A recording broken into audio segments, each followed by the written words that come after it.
Alhamdulillahi Rabbil Alameen. Assalatu wassalamu ala ashrafil anbiya wal mursalin wa ala alihi wa sahbihi wa man tabi'ahum bi ihsan ila yaumiddin. Subhanaka la ilma lana illa ma 'allamtana innaka antal alimul hakim. Wa indahu mafatihul ghaibi la ya'lamuha illa hu wa ya'lamu ma fil barri wal bahri وما تسقط من ورقة إلا يعلمها ولا حبة في ظلمات الأرض ولا رطب ولا يابس إلا في كتاب مبين أما بعد. கண்ணியத்திற்குரிய உலமாக்களே, அன்பார்ந்த இஸ்லாமிய சகோதரர்களே, அஸ்ஸலாமு அலைக்கும் வரஹ்மத்துல்லாஹி வபரகாத்துஹு. இறுதி நபியின் இறுதி கடமை ஹஜ் என்ற இந்த தலைப்பு பற்றி முதலிலே ஒரு சிறிய குறிப்பை சொல்லிவிட்டு விளக்கத்துக்கு வரலாம் என்று நினைக்கிறேன். இறுதி நபி நபிமார்களின் வரிசையில் எவ்வளவு முக்கியமோ அது போன்ற ஒரு முக்கியத்துவம் இறுதி கடமைக்கும் இருக்கிறது என்பதை உணர்த்தும் வகையிலே தான் இந்த தலைப்பு இடப்பட்டிருக்கிறது. நபிமார்கள் இந்த உலகத்துக்கு அனுப்பப்பட்டு இறுதி நபியோடு அவர்களுக்கு முத்திரையிடப்பட்டு விட்டது. அதே போன்று ஒரு நபி இந்த உலகத்திலே ஆரம்பித்த பணிகள் கடமைகளுக்கு ஹஜ்ஜோடு முத்திரையிடப்படுகிறது என்ற விளக்கத்தை தான் இன்று நாங்கள் சுருக்கமாக இங்கே பார்க்க இருக்கிறோம். எந்த ஒரு அமலையும் அல்லது குர்ஆன் சுன்னாவுடைய எந்த ஒரு வசனத்தையும் வெறும் வசனமாக அல்லது அமலாக பார்ப்பதை விட அவற்றை ரசூல் ஸல்லல்லாஹு அலைஹி வஸல்லம் அவர்களுடைய வாழ்க்கையிலே கொண்டு வந்து வைத்து பார்ப்பது ஒரு வித்தியாசமான பார்வையாகும். எந்த ஒரு நற்செயலையும் அந்த நற்செயலை தனியாக பார்க்கின்ற பார்வையை விட அந்த நற்செயலை ரசூலுல்லாஹ்வோட வாழ்க்கையில வச்சு பார்க்கறது அது வித்தியாசமானது. உண்மையில் அந்த நற்செயலுக்குரிய சகல தன்மைகளும் சிறப்புகளும் அவற்றின் நோக்கங்களும் ரசூலுல்லாஹ்வுடைய வாழ்க்கையிலே அந்த செயலை வைத்து பார்க்கின்ற போதுதான் உண்மையாக எங்களுக்கு விளங்க ஆரம்பிக்கும். ரசூலுல்லாஹ்வுடைய வாழ்க்கையிலிருந்து பிரித்தெடுத்து ஒரு தனித்துண்டாக அதனை பார்க்கின்ற போது அதனுடைய மகத்துவம் குறைந்து விடுகிறது. அந்த வகையிலும் ரசூலுல்லாஹ்வுடைய வாழ்க்கையோடு இணைத்து பார்க்கின்ற ஒரு முயற்சியாக இந்த ஹஜ்ஜை நாங்கள் இங்கு விளங்கிக் கொள்ள இருக்கின்றோம் இன்ஷா அல்லாஹ். இஸ்லாத்தின் இறுதி கடமை மட்டுமல்ல, இறுதி தூதரின் இறுதி கடமையாகவும் ஹஜ் இருந்தது என்பதை ரசூல் ஸல்லல்லாஹு அலைஹி வஸல்லம் அவருடைய வரலாற்றை படிப்பவர்கள் அறிந்து கொள்வார். அவர்களுடைய இறுதி கடமை ஹஜ்ஜாக இருந்தால் முதல் கடமை என்னவாக இருக்கும் என்பதை யாரும் சிந்திக்க வேண்டிய நிலை ஏற்படுகின்றது. நாங்கள் இஸ்லாத்தை படிக்கின்ற போது ஷஹாதா கலிமாவையும் தொழுகை, ஜக்காத், நோன்பு, ஹஜ் என்ற அந்த 5 கடமைகள் வரிசையில் இறுதியான கடமையாகவும் ஹஜ்ஜை பார்க்கிறோம். என்றாலும் ரசூலுல்லாஹ்வுடைய வாழ்க்கையில் நாங்கள் கடமைகளை எடுத்து பார்க்கின்ற போது இவற்றை விட விசாலமான ஒரு விளக்கம் அல்லாஹ்வுடைய தூதர் இந்த உலகத்திலே நிறைவேற்றிய கடமைகளுக்கு இருக்கின்றது என்பதை நாங்கள் விளங்கிக் கொள்வோம். அந்த வகையில் அல்லாஹ்வுடைய தூதருக்கு விதிக்கப்பட்ட முதலாவது கடமை இக்ரா என்பதாகும். அல்லாஹு தஆலா முதலாவது வசனத்தின் முதலாவது சொல்லையே ஒரு கண்டிப்பான கட்டளையாகத்தான் விட்டிருக்கிறான். படியுங்கள், ஓதுங்கள் என்பதாகத்தான் ரசூலுல்லாவுக்கு கட்டளை வந்தது.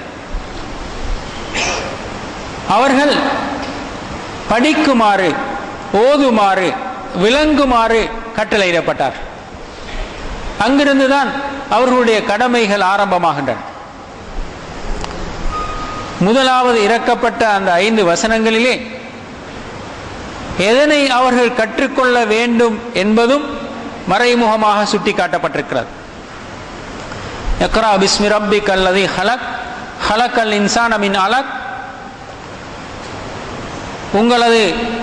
உங்களை படைத்த இரட்சகனின் பெயரால் ஓதுங்கள். அவன் மனிதனை ஒரு இந்திரியத்துளிலிருந்து படைத்தான். இக்ரா வரப்புக்கல் அக்ரம். ஓதுங்கள், உங்களுடைய இரட்சகன் மிகவும் கண்ணியமானவன். அல்லதி அல்லம பில் கலாம் அல்லமல் இன்சான மாலம் யஅலம். அவன் எழுதுகோலை கொண்டு கற்பித்தான், மனிதர்கள் அறியாதவற்றையும் கற்பித்தான் என்று அந்த வசனங்கள் முடிவடைகின்றன. முதலாவது இறக்கப்பட்ட 5 வசனங்கள். அந்த 5 வசனங்களில் ஓதுங்கள் என்று ஆரம்பமாகி அல்லாஹ் மனிதனுக்கு கற்றுக் கொடுத்தான் என்று முடிகிறது. அல்லம பில் கலம், எழுதுகோளால் அல்லாஹ் கற்றுக் கொடுத்தான். மனிதன் அறிய முடியாதவைகளையும் மனிதனுக்கு அல்லாஹ் கற்றுக் கொடுத்தான்.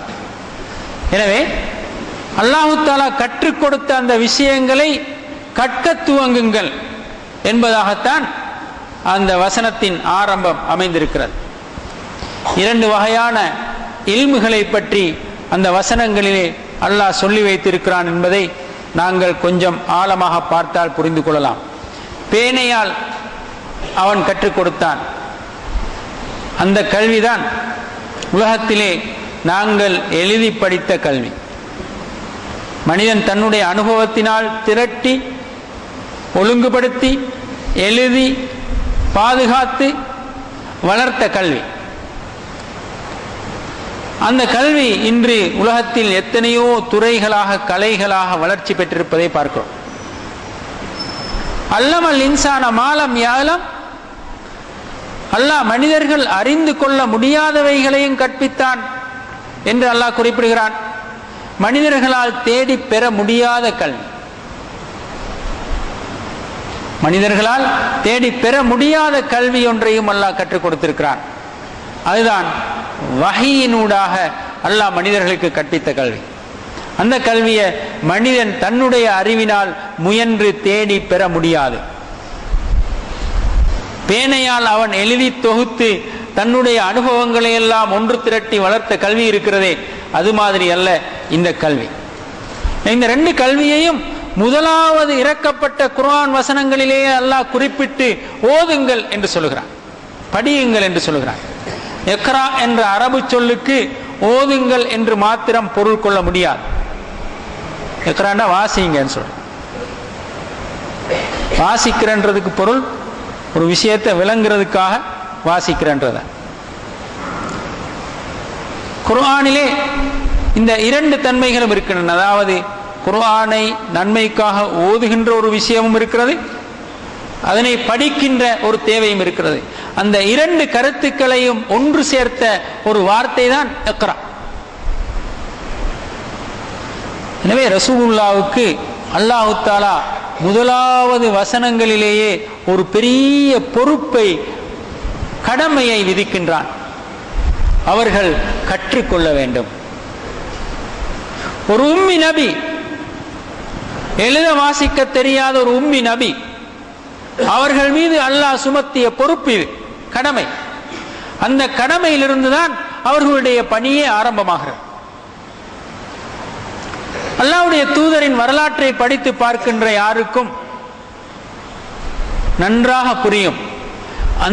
அவர்கள் மதரசாக்களிலே அல்லது பாடசாலைகள் பல்கலைக்கழகங்களிலே ஆய்வுகள் நடத்தி பட்டம் பெற்று ஒரு பெரும் அறிஞரான ஒரு மனிதர் அல்ல அவர். அதற்கான வாய்ப்புகளே அன்றைய அந்த காலகட்டத்தில் கிடையாது. என்றாலும் தன்னுடைய காலத்தை பற்றியும் தன்னுடைய கால சூழலை பற்றியும் மனிதர்களை பற்றியும் அன்றைய சமூக பொருளாதார நிலைமைகள் பற்றியும் புவி அமைப்புகள் பற்றியும் மனித சமூகங்களிடையே இருக்கின்ற பிரச்சனைகள் பற்றியும் நன்கு அறிந்த ஒரு மனிதராகத்தான் அல்லாஹ்வுடைய ரசூல் ஸல்லல்லாஹு அலைஹி வஸல்லம் அவர்கள் இருந்ததை நாங்கள் பார்க்க முடியும். அவற்றையெல்லாம் நல்ல முறையிலே விளங்கிக் கொண்ட ஒரு மனிதராக வஹியை மட்டுமல்ல, குர்ஆன் சுன்னாவை மட்டுமல்ல, தான் வாழுகின்ற சமூகத்தை அவர்கள் நன்றாக தெரிந்து வைத்திருந்தார்கள். அந்த சமூகத்தின் பிரச்சனைகளை தெரிந்திருந்தார்கள். அன்றைய மக்களின் தன்மைகளை அவர்கள் புரிந்து வைத்திருந்தார்கள். யாரோடு எப்படி பேச வேண்டும் என்பது அவர்களுக்கு தெரிந்திருந்தது. அந்த அரபு தேசத்தின் புவி அமைப்பும் அங்கிருக்கின்ற தரை தோற்றமும் அங்கிருக்கின்ற பிரதேசங்களும் எந்தெந்த பிரதேசங்களிலே யார் யார் வாழுகிறார்கள் என்ற அந்த ரகசியங்களும் அல்லாஹ்வுடைய தூதருக்கு தெரிந்திருந்தது. அந்த அறிவை அல்லாஹ்வுடைய தூதர் ஸல்லல்லாஹு அலைஹி வஸல்லம் அவர்கள் 40 வருடங்களாக பெற்று வந்திருக்கிறார்கள். அவருடைய வரலாற்றை ஆழ்ந்து படிக்கின்றவர்களுக்கு அது புரியும். 40 வயசு வரைக்கும் அவங்க என்ன செஞ்சாங்கன்னு ஒரு கேள்வி ஒன்றிருக்கு. அல்லாஹ் தஆலா அவர்களை ஒன்றும் அறியாத ஒரு பாமரனாக அந்த 40 வயது வரைக்கும் உலகத்திலே வைத்திருக்கவில்லை. நுபுவத்துக்கென்று அவர்களை அல்லாஹ் தயார்படுத்தினான். எனவே அந்த நுபுவத்துக்கு தேவையான அனைத்து தகமைகளையும் பெற்ற நிலையிலேதான் தனது முந்திய 40 வருடங்களை அவர்கள் கழித்து வளர்த்து வந்திருக்கிறார். இந்த உண்மையை விரிவாக விளக்குவதற்கு இந்த நேரம் இடம் தர மாட்டார். அல்லாஹ்வுடைய தூதர் ஸல்லல்லாஹு அலைஹி வஸல்லம் அவர்கள் இந்த 2 கல்விகளில் ஒன்றை அல்லாஹ்விடமிருந்து கற்றார்கள், ஒன்றை தான் வாழுகின்ற சமூகத்திலிருந்து கற்றுக்கொண்டார். ஹதீஜா ரலியல்லாஹு அன்ஹா அவர்களுக்கு அவர்களுடைய பொருள்கள் செல்வங்களை எல்லாம் எடுத்துக்கொண்டு அவர்கள் வியாபாரம் செய்ய சென்றார். அந்த வியாபாரத்தை அரபு தேசத்திலிருந்த அத்தனை வியாபாரிகளையும் விட திறமையாக அவர்கள் செய்து காட்டினார். எங்கு வியாபாரத்துக்காக செல்ல வேண்டும், அங்கிருக்கின்ற மக்களோடு எவ்வாறு கொடுக்கல் வாங்கல் செய்ய வேண்டும், அந்த மக்களோடு பேரம் பேசி வியாபாரம் செய்து லாபம் ஈட்டுகின்ற அந்த கால வழிமுறைகள் என்ன என்பதை அவர்கள் நன்கு தெரிந்து வைத்திருந்தார். நீங்க இன்றைக்கும் சமூக ஓட்டம் பற்றி அதிகம் அறிந்தவர்களாக நீங்க யாரை பார்க்கலாம்னு சொன்னா, படித்து பட்டம் பெற்று ஆபீஸ்களில் உட்கார்ந்திருக்கிறாங்களே ஏசி ரூம்களில், அவர்களே அல்ல. இந்த பஜார்ல வியாபாரம் செய்யறாங்களே அவங்களுக்கு தான் சரியா சமூகம் தெரியும். நீங்க சரியாக அளந்து பார்த்தால் வியாபார சமூகம் எத்தனையோ வகையான மனிதர்களோடு எத்தனையோ சமூக வியாபார ஒரு சந்தை, அதுதான் ஒரு ஊர்ட வாசல். ஒரு ஊர்ட வாசல் வியாபார நிலையம் தான். அங்கதான் எல்லாரும் வந்து சங்கமிக்கிறது, அங்கதான் சமூகம் அத்தனையும் வந்து கலக்கிறது. அந்த கலப்பிடத்திலே தான் சமூகத்தை படிக்கின்ற மனிதர்கள் இருக்கிறார். தத்துவங்கள் படிக்கின்றவர்கள் அவர்கள் தங்களுடைய கர்ம பீடங்களிலே இருப்பார். அவர்களுக்கு தத்துவங்கள் தெரிந்த அளவு உலகம் தெரிந்திருக்க மாட்டார். அப்படிப்பட்ட ஒரு பெரிய அனுபவம் அல்லாஹ்வுடைய தூதருக்கு இருந்தது என்பதை அந்த வியாபார நடவடிக்கைகள் காட்டுகின்றன. அரபு தேசத்திலே மிக முக்கியமான ஒரு இடம்தான் மக்கா. அங்கிருந்த காபத்துல்லாவை உடைத்து புனர் நிர்மாணம் செய்து முடிக்கின்ற தருவாயிலே ஹஜருல் அஸ்வத் கல்லை இருந்த இடத்தில் வைக்கின்ற ஒரு பிரச்சனை வருகிறது. அந்த பிரச்சனையை தீர்த்து வைத்த அல்லாஹ்வுடைய தூதரின் சாணக்கியத்தை நாங்கள் படித்து பார்த்தால் தெரியும். ஒரு சமூக பிரச்சனையை அணுகி தீர்வு காணுகின்ற வல்லமையும் நுணுக்கமும் அல்லாஹ்வுடைய தூதரிடம் எந்த அளவுக்கு இருந்திருக்கிறது என்பது. ஒரு தூர திருஷ்டியுள்ள அரசியல் சாணக்கியம் மிக்க ஒரு தலைவரின் தீட்சண்யமான ஒரு தீர்மானம் அங்கு செயல்பட்டது. அதன் விளைவாக அல்லாஹ்வுடைய தூதர் ஸல்லல்லாஹு அலைஹி வஸல்லம் அவர்கள் அரபு தேசத்தின் தாய் நகராக இருந்த அந்த மக்காவில் வெடிக்க இருந்த ஒரு பெரிய பிரச்சனையை மிக இலகுவாக தீர்த்து வைத்தார். இப்படி உதாரணங்கள் சொல்லலாம். அந்த தூதருக்கு அன்றைய காலமும் சமூகமும் சூழலும் எவ்வாறு நன்கு தெரிந்திருந்தது என்பதற்கான உதாரணங்கள் பலவற்றை நாங்கள் சொல்லிக்கொண்டே செல்லலாம். அவற்றையெல்லாம் அடுக்கிக் கொண்டிருக்க இந்த சந்தர்ப்பம் அவகாசம் தரவும் மாட்டாது. சுருங்கச் சொன்னால் நபிகளாரின் வாழ்வே கற்றலும் கற்பித்தலுமாக இருந்தது என்று கூறலாம். அவர்கள் எப்போதும் கற்றுக்கொண்டும் கற்பித்துக் கொண்டும் இருந்தார். அல்லாஹ் தஆலா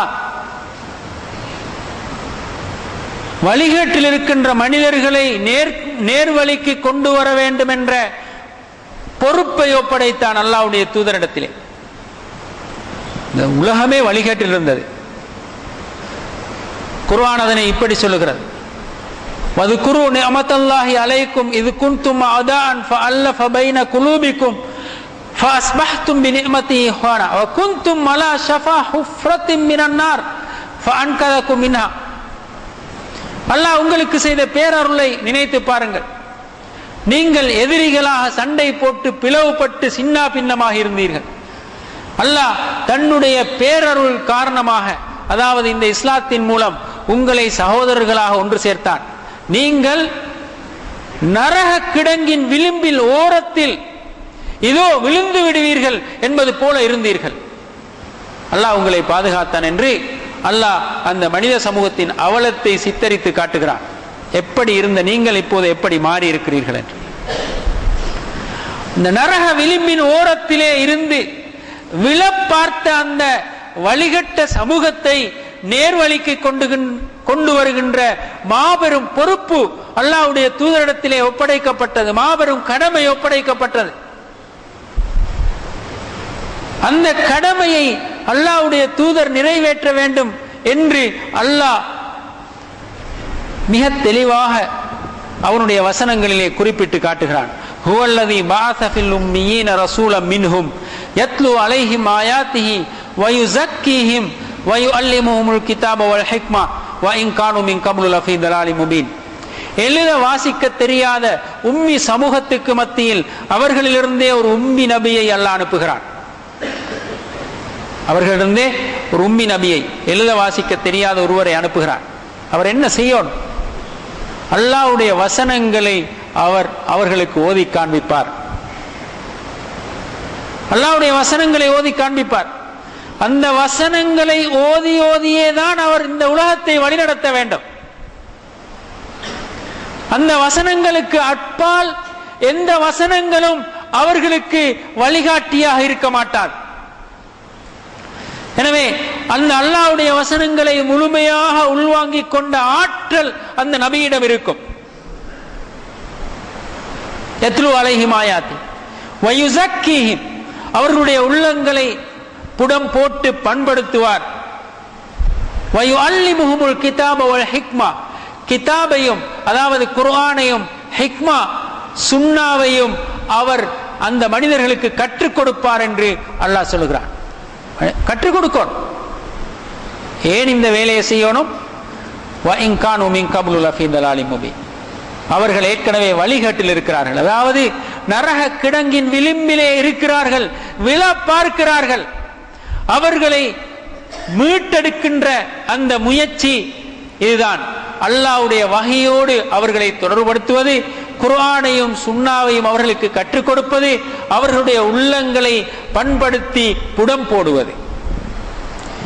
இந்த செயல்கள் மூலமாக அந்த சமூகத்திலே வழிகட்டவர்களை நேர்வழிக்கு கொண்டு வரும் மாபெரும் பொறுப்பும் கடமையும் அந்த தூதர் ஸல்லல்லாஹு அலைஹி வஸல்லம் அவர்களிடத்தில் ஒப்படைக்கப்பட்டது. அதனை எங்கிருந்து அவர்கள் ஆரம்பித்தார்கள்? அல்லாஹ்வுடைய தீனை கற்றி கொடுக்கின்ற அந்த வேலையினூடாகத்தான் அதனை அவர்கள் செய்தார். எனவே அல்லாஹ்வுடைய தூதர் காலமெல்லாம் கற்றுக் கொடுத்து கொண்டிருந்தார். காலமெல்லாம் கற்றுக் கொடுத்து கொண்டிருந்தார். அவர்களுடைய அந்த கற்பித்தலின் விளைவாக அவர்கள் உலகத்துக்கு அறிமுகம் செய்த அந்த புதிய கல்வியின் ஊடாக அவர்களது நடமாடும் மதரசாவிலே உற்பத்தியான ஆரம்ப மனிதர்கள் மிக உன்னதமான மனிதர்கள். அன்னை ஹதீஜா ரலியல்லாஹு அன்ஹா அவர்கள் ரசூலுல்லாஹ்வுடைய வளர்ப்பு மகனாகவும் அடிமையாகவும் இருந்த ஸைத் இப்னு ஹாரிஸா, அல்லாஹ்வுடைய தூதரின் வீட்டில் வளர்ந்த அலி ரலியல்லாஹு சிறுவர் அலி ரலியல்லாஹு அவர்கள், அல்லாஹ்வுடைய தூதரின் நண்பர் அபூபக்கர் சித்திக் ரலியல்லாஹு அன்ஹு அவர்கள் போன்றவர்கள் இந்த கற்பித்தலை உள்வாங்கி கொண்டார். அபூபக்கர் ரலியல்லாஹு அன்ஹு அவர்களுடைய முயற்சியின் காரணமாக உஸ்மான் இப்னு அஃபான், ஜுபைர் இப்னு அவ்வாம், அப்துர் ரஹ்மான் இப்னு அவுஃப், சாத் இப்னு அபி வக்காஸ், தல்ஹத் இப்னு உபைதுல்லா போன்ற பலர் இந்த கல்வியை இந்த அறிவை பெற்று அல்லாஹ்வுடைய தீனிலே இணைந்து கொண்டார். அபு உபைதா ஆமிர் இப்னு ஜர்ராஹ், அபு சலமா இப்னு அப்துல் அசத் அவருடைய மனைவி உம்மு சலமா, அர்கம் இப்னு அபில் அர்கம் ரசூலுல்லாஹி ஸல்லல்லாஹு அலைஹி வஸல்லம் அவர்களுக்கு தன்னுடைய வீட்டை கொடுத்து மிகவும் நெருக்கடியான காலப்பகுதியிலே ரகசியமான பிரச்சாரத்துக்கு வழியமைத்து கொடுத்த அந்த அர்கம் ரலியல்லாஹு அன்ஹு அவர்கள், உஸ்மான் இப்னு மதுஊம் அவர்களுடைய 2 மகன்மார் குதாமா, அப்துல்லா போன்றவர்கள், உமர் ரலியல்லாஹு அன்ஹு அவருடைய சகோதரி ஃபாத்திமா இப்னு ஹத்தாப், அவருடைய கணவர் சயீத் இப்னு ஸைத், ஹப்பாப் இப்னு அரத் என்று அந்த ஆரம்ப காலத்திலே அல்லாஹ்வுடைய தூதரின் இந்த புதிய அறிமுகத்தை ஏற்றி இஸ்லாத்துக்குள் வந்த உயர்ந்த உன்னதமான மனிதர்களை நாங்கள் பார்க்கின்றோம். இது ரசூலுல்லாஹ் செய்த மாபெரும் கடமையின் விளைவுகள். இந்த மனிதர்களை எல்லாம் அடுக்கிக் கொண்டு வாசித்துக் கொண்டு போக இந்த சந்தர்ப்பம் இடம் தர மாட்டார். இவர்கள் 2 வேலைகளைத்தான் ஆரம்ப காலத்திலே அல்லாஹ்வுடைய தூதரோடு சேர்ந்து செய்தார்கள். வேறு கடமைகள் அவர்களுக்கு இருக்கவில்லை. ஒன்று, எங்காவது ஒரு இடத்திலே அல்லாஹ்வுடைய தூதரோடு அமர்ந்து அவர்களுக்கு இறக்கப்பட்ட குர்ஆன் வசனங்களை படித்து அந்த வசனங்களின் ஊடாக தாங்கள் பெற வேண்டிய படிப்பினைகளையும் பண்பாட்டு பயிற்சிகளையும் பெற்றுக் கொள்ளுகின்ற வேலை. இரண்டாவது, அல்லாஹ்வுடைய தூதருக்கு அந்த சந்தர்ப்பத்திலே கடமையாக்கப்பட்டிருந்த தொழுகை, அது இரவு நேரத்திலே அவர்கள் தொழுத தொழுகை என்று சில ரிவாயத்துகள் இருக்கின்றன. அதே போன்று ஒரு இரவின் கடைசி நேரத்திலும் ஆரம்ப நேரத்திலும் தொழுத தொழுகை என்று இன்னும் சில ரிவாயத்துகள் இருக்கின்றன. அத்தகைய தொழுகையை, ஐங்கால தொழுகை அப்போது கடமையாக்கப்பட்டிருக்கவில்லை. இந்த 2 கடமைகளையும் தான் அந்த ஆரம்ப கால மனிதர்கள் அல்லாஹ்வுடைய தூதரோடு சேர்ந்து நிறைவேற்றினார். வேறு கடமைகள் அவர்களுக்கு இருக்கவில்லை. அவர்கள் நோன்பு பிடிக்கவில்லை, ஜக்காத்து கொடுக்கவில்லை, ஹஜ் செய்யவில்லை.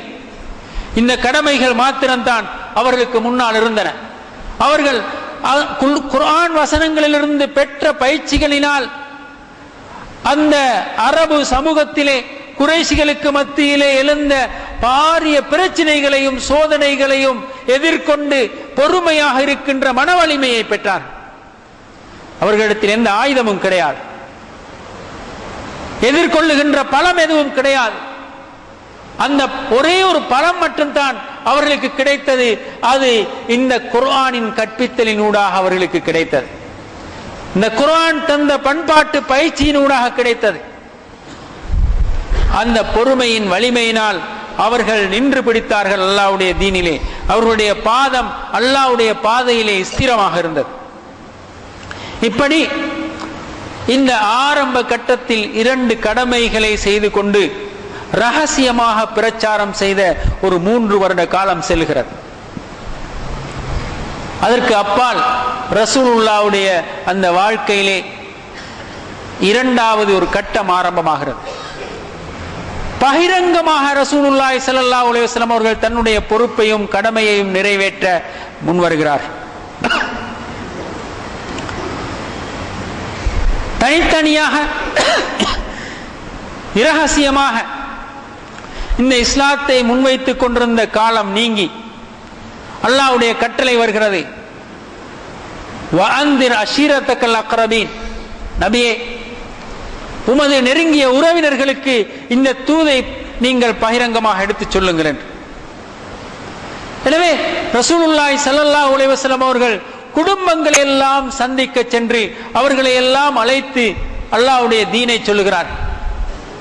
சஃபா மலையின் மீது ஏறி தன்னுடைய குடும்பத்தவர்களை கோத்திரங்களை எல்லாம் பெயர் சொல்லி அழைத்து, இங்கே வாருங்கள், உங்களுக்கு முன்னால் ஒரு பெரிய பிரச்சனை காத்திருக்கிறது, அதனை தாண்ட தயாராகுங்கள், உங்களை எதிர்ப்பதற்கு இந்த மலைக்கு பின்னால் ஒரு படை தயாராக இருக்கிறது என்று நான் சொன்னால் நீங்கள் நம்புவீர்களா?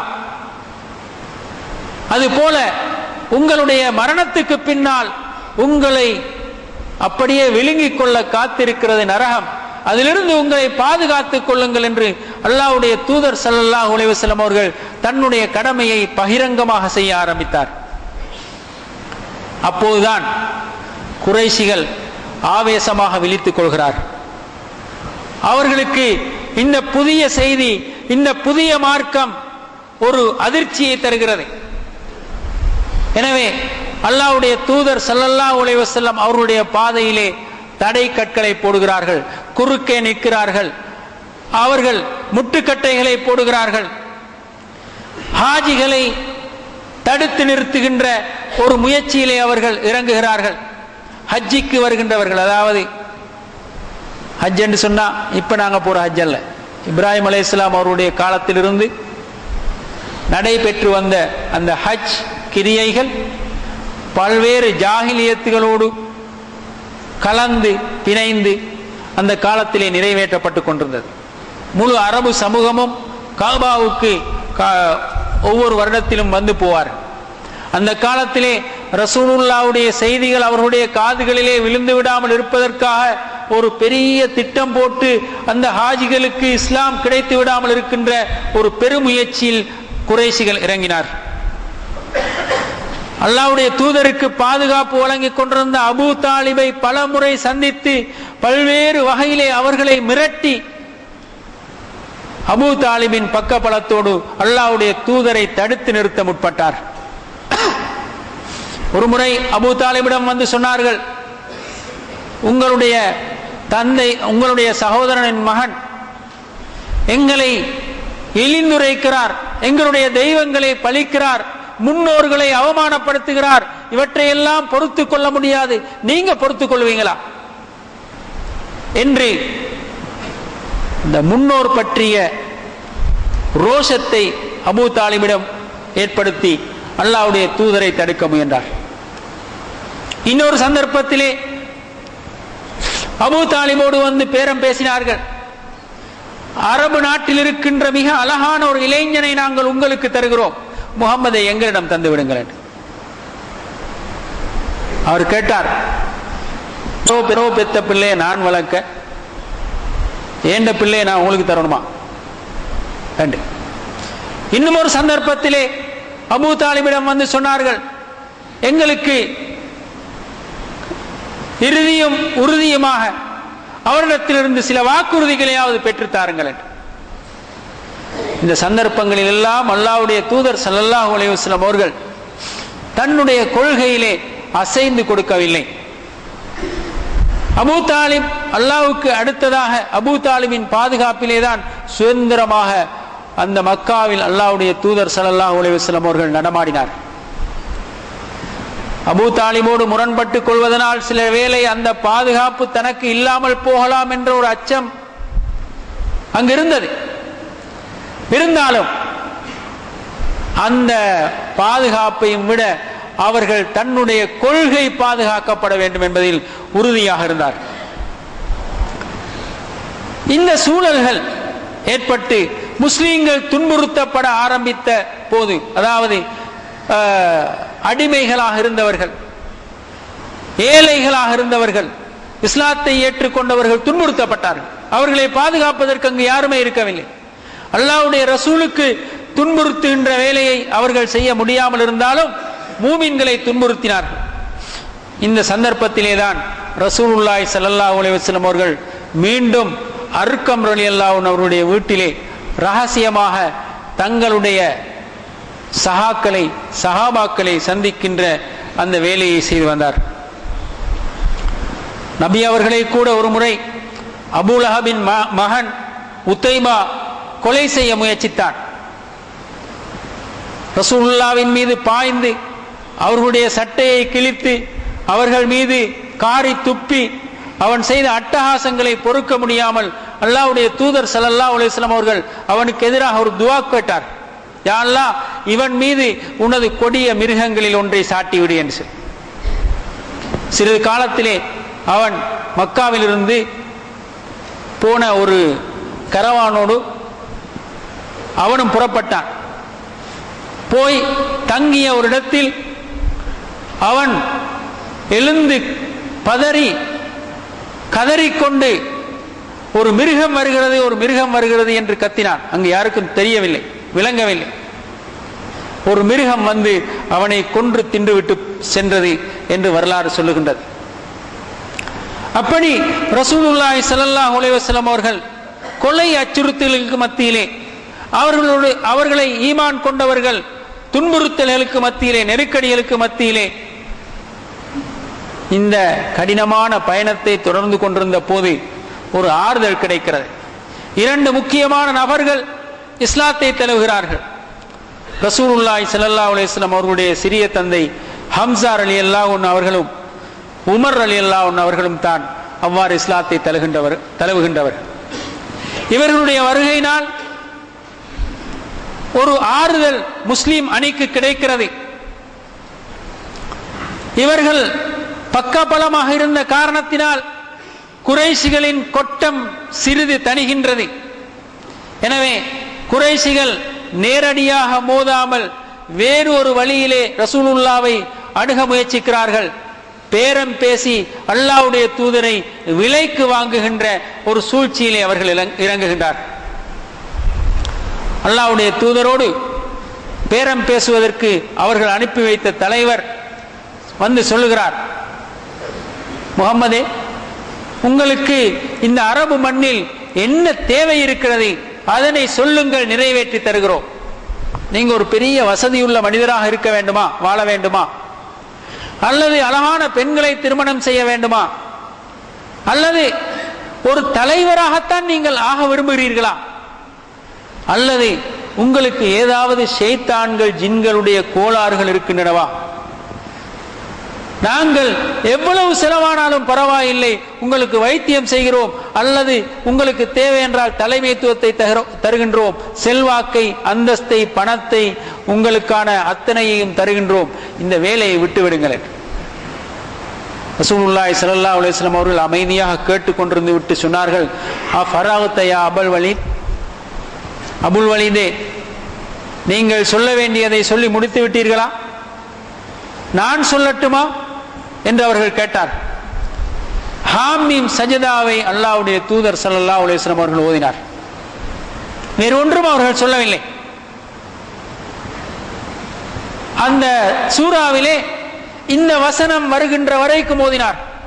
ஃபகுல் வ இன் அன்தர்துக்கும் மிஸ்ல சாயிகத்தி ஆதின் வ சமூத், அவர்கள் புறக்கணித்தால் நபியை நீங்கள் அவர்களுக்கு சொல்லுங்கள், ஆத் சமூத் கோத்திரங்களுக்கு வந்த ஒரு பேரிடியை போன்ற ஒரு பேரிடியை நான் உங்களுக்கு எச்சரிக்கிறேன் என்று வருகின்ற வசனம் வரை அல்லாஹ்வுடைய தூதர் ஸல்லல்லாஹு அலைஹி வஸல்லம் அவர்கள் ஓதினார்கள். உடனே அவ்வளவு நேரமும் கேட்டு கொண்டிருந்த அந்த குறைஷி தலைவன் படபடத்து நடுநடுங்கிய நிலையிலே எழுந்து ரசூலுல்லாஹ்வுடைய வாயை இறுக்கி மூடி, போதும் போதும் நிறுத்துங்கள் என்று சொல்லிவிட்டு எழுந்து சென்று விட்டார். போய் குறைஷி தலைவர்கள்ட்ட சொன்னார், முஹம்மதை அவருடைய பாதையிலே விட்டுவிடுங்கள். அல்லாஹ்வின் மீது சத்தியமாக நான் அவரிடமிருந்து சில வார்த்தைகளை கேட்டேன். அந்த வார்த்தைகள் உலகத்தில் உயர்ந்தே தீரும், அது ஒரு நாளும் தாழ்ந்து போகாது என்று சொன்னார். அங்கிருந்த குறைஷிகள் சொன்னார்கள், முஹம்மது இவரையும் தன்னுடைய மந்திர சக்தியினால் வசீகரித்து விட்டார் என்று. அப்படி அல்லாஹ்வுடைய தூதரை பேரம் பேசி விலை கொடுத்து வாங்க நினைத்தார். அது சாத்தியப்படவில்லை. எனவே அல்லாஹ்வுடைய தூதரின் கோத்திரத்துக்கே ஒரு பெரிய தலையிடியையும் சோதனையையும் அவர்கள் கொடுக்க தீர்மானித்தார்கள். ஷியாபு அபி தாலிப் என்ற அந்த பள்ளத்தாக்கிலே அவர்களை சிறை வைக்கின்ற ஒரு தீர்மானம் குறைஷிகளால் நிறைவேற்றப்பட்டது. அவர்களோடு யாரும் கொடுக்கல் வாங்கல் செய்ய முடியாது, திருமண உறவுகள் வைத்துக் கொள்ள முடியாது, உதவிகள் செய்ய முடியாது என்ற ஒரு பகிஷ்கரிப்பு நடவடிக்கையை அந்த ரசூலுல்லாஹ்வுடைய கோத்திரத்தை ஒதுக்கி வைத்து அவர்கள் செய்ய முயற்சித்தார். அல்லாஹ்வுடைய தூதரின் கோத்திரம் பனு ஹாஷிம் கிளையினர். அவர்கள் கோத்திர உணர்வு உள்ளவர்கள். இந்த கோத்திர உணர்வு காரணமாக இதனை ரசூலுல்லாஹ்வுக்கு விதித்த தண்டனை என்று அவர்கள் ஏற்றுக்கொள்ளவில்லை.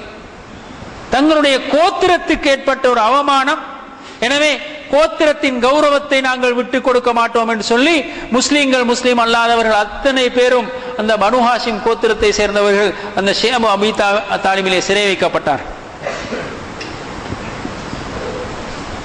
முஸ்லிம்கள் மட்டும் பாதிக்கப்படல. அதன் காரணமாக அந்த குறைஷிகளின் நடவடிக்கை பிசுபிசுத்து விட்டது.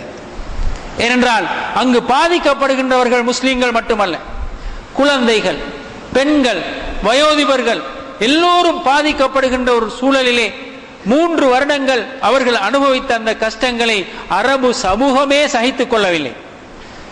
அங்கிருந்த பல நல்ல உள்ளங்கள் ஒன்று சேர்த்து அங்கு எழுதப்பட்டிருந்த அந்த தடையை கஅபாவிலிருந்து கிழித்தெறிந்து விட்டார். இவ்வாறு மிக கஷ்டமான ஒரு காலத்தை அல்லாஹ்வுடைய தூதர் ஸல்லல்லாஹு அலைஹி வஸல்லம் அவர்கள் கடத்தினார்கள், பகிரங்க பிரச்சாரத்தை செய்வதற்காக முன் சென்ற போது. இது ரசூலுல்லாஹ் தான் ஏற்றுக்கொண்ட பொறுப்பை, கடமையை நிறைவேற்ற புறப்பட்ட பயணம். இது இப்படி அல்லாஹ்வுடைய தூதர் கடந்து வந்த பாதையிலே ஒரு 3வது கட்டத்தை மதீனாவிலே நாங்கள் சந்திக்கிறோம். அவர்கள் தங்களுடைய தனக்கு பக்கபலமாக இருந்த மிக முக்கியமான 2 மனிதர்களை பிரிந்த ஒரு சோதனை ஏற்பட்ட நேரத்தில், ஒன்று ஹதீஜா ரலியல்லாஹு அன்ஹா அவர்கள், மற்றவர் அபூ தாலிப். அவர்கள் இஸ்லாத்தை ஏற்றுக்கொண்டிருக்கவில்லை, ஆனால் ரசூலுல்லாஹ்வுக்கு பக்கபலமாக இருந்து எல்லா வகையிலும் உதவி செய்த ஒரு மாமனிதர், ஆனால் இஸ்லாத்தை ஏற்றுக்கொள்ளவில்லை. அதனை தவிர அவர் அல்லாஹ்வுடைய தூதருக்கு எல்லா வகையிலும் உதவி செய்தார். இந்த 2 பேரும் ஒரே ஆண்டில் மரணித்து விட்டார். ஆமுல் ஹுஸ்ன் என்று அல்லாஹ்வுடைய தூதர் அந்த ஆண்டுக்கு பெயரிட்டார். ஒரு மனிதன் மௌத்தானா 3 நாட்களுக்கு தான் துக்கம் அனுபவிக்கலாம். ஒரு மனிதன் மௌத்தானா 3 நாட்களுக்கு தான் துக்கம் அனுபவிக்க. ஒரு கணவன் மௌத்தானால் 4 மாதங்களும் 10 நாட்கள் ஒரு மனைவி துக்கம் அனுபவிப்பார். இதுதான் இஸ்லாமிய வரம்பு. இதற்கு மேலாக யாரும் துக்கம் அனுபவிக்க முடியாது. ஆனால் அல்லாஹ்வுடைய தூதர் ஸல்லல்லாஹு அலைஹி வஸல்லம் அவர்கள் ஒரு ஆண்டையே கவலை ஆண்டு என்று பிரகடனம் செய்தார். என்றால் தன்னுடைய பாதையில் அவர்கள் சந்தித்த அவலங்களுக்கு பக்கபலமாக இருந்த இந்த 2 துணைகளையும் எந்த அளவுக்கு அவர்கள் வைத்து மதித்திருப்பார்கள் என்று பாருங்கள். தங்களுடைய பயணத்திலே நெருக்கடிகள் நிறைந்த சூழலிலே, இருள் போர் மேகங்கள் சூழ்ந்திருக்கின்ற அந்த அரபு மண்ணிலே அல்லாஹ்வுடைய தூதர் ஆரம்பித்த அந்த பயணத்தில் இந்த 2 பேரும் எவ்வளவு உறுதியாக, எவ்வளவு ஆறுதலாக அல்லாஹ்வுடைய தூதரின் வாழ்க்கையில் செயல்பட்டிருந்திருக்கிறார்கள் என்பதைத்தான் அது எங்களுக்கு காட்டுகிறது.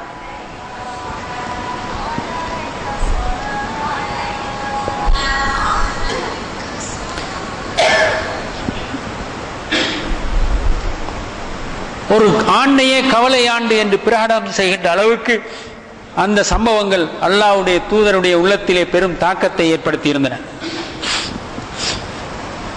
ரசூலுல்லாஹி ஸல்லல்லாஹு அலைஹி வஸல்லம் அவர்கள்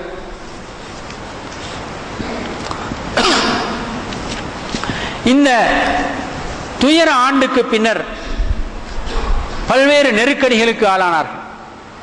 ரசூலுல்லாஹி ஸல்லல்லாஹு அலைஹி வஸல்லம் அவர்களுக்கு பாதுகாப்பு வழங்கிய அபூ தாலிபின் மரணத்தோடு குறைஷிகள் கட்டவிழ்த்து விடப்பட்டவர்களாக மாறிவிட்டார். அல்லாஹ்வுடைய தூதரை எந்த இடத்திலும் அவர்கள் பழிவாங்கலாம் என்ற ஒரு அச்சம் இருந்தது.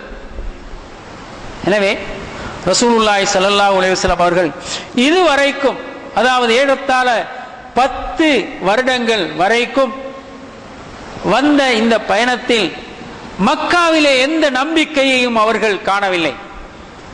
இஸ்லாத்தை ஏற்றுக்கொண்ட சில தனி மனிதர்களையும் குடும்பங்களையும் தவிர அந்த மக்கா சமூகம் அல்லாஹ்வுடைய தூதருக்கு பக்கபலமாக இருந்து அவர்கள் இந்த உலகத்தில் நிறைவேற்ற வேண்டிய கடமைக்கு உறுதுணையாக இருக்கும் என்ற நம்பிக்கை அவர்களுக்கு கிட்டவில்லை. எனவே அவர்கள் ஒரு தீர்மானத்துக்கு வந்தார்கள், மக்காவை துறந்து வேறு ஒரு பிரதேசத்தில் இந்த முயற்சியை செய்து பார்ப்போம் என்று அவர்கள் அவ்வாறு தீர்மானித்த இடம்தான் தாயிஃப். தாயிஃபுக்கு ரசூலுல்லாஹி ஸல்லல்லாஹு அலைஹி வஸல்லம் அவர்கள் செல்கிறார். தாயிஃப் பயணம்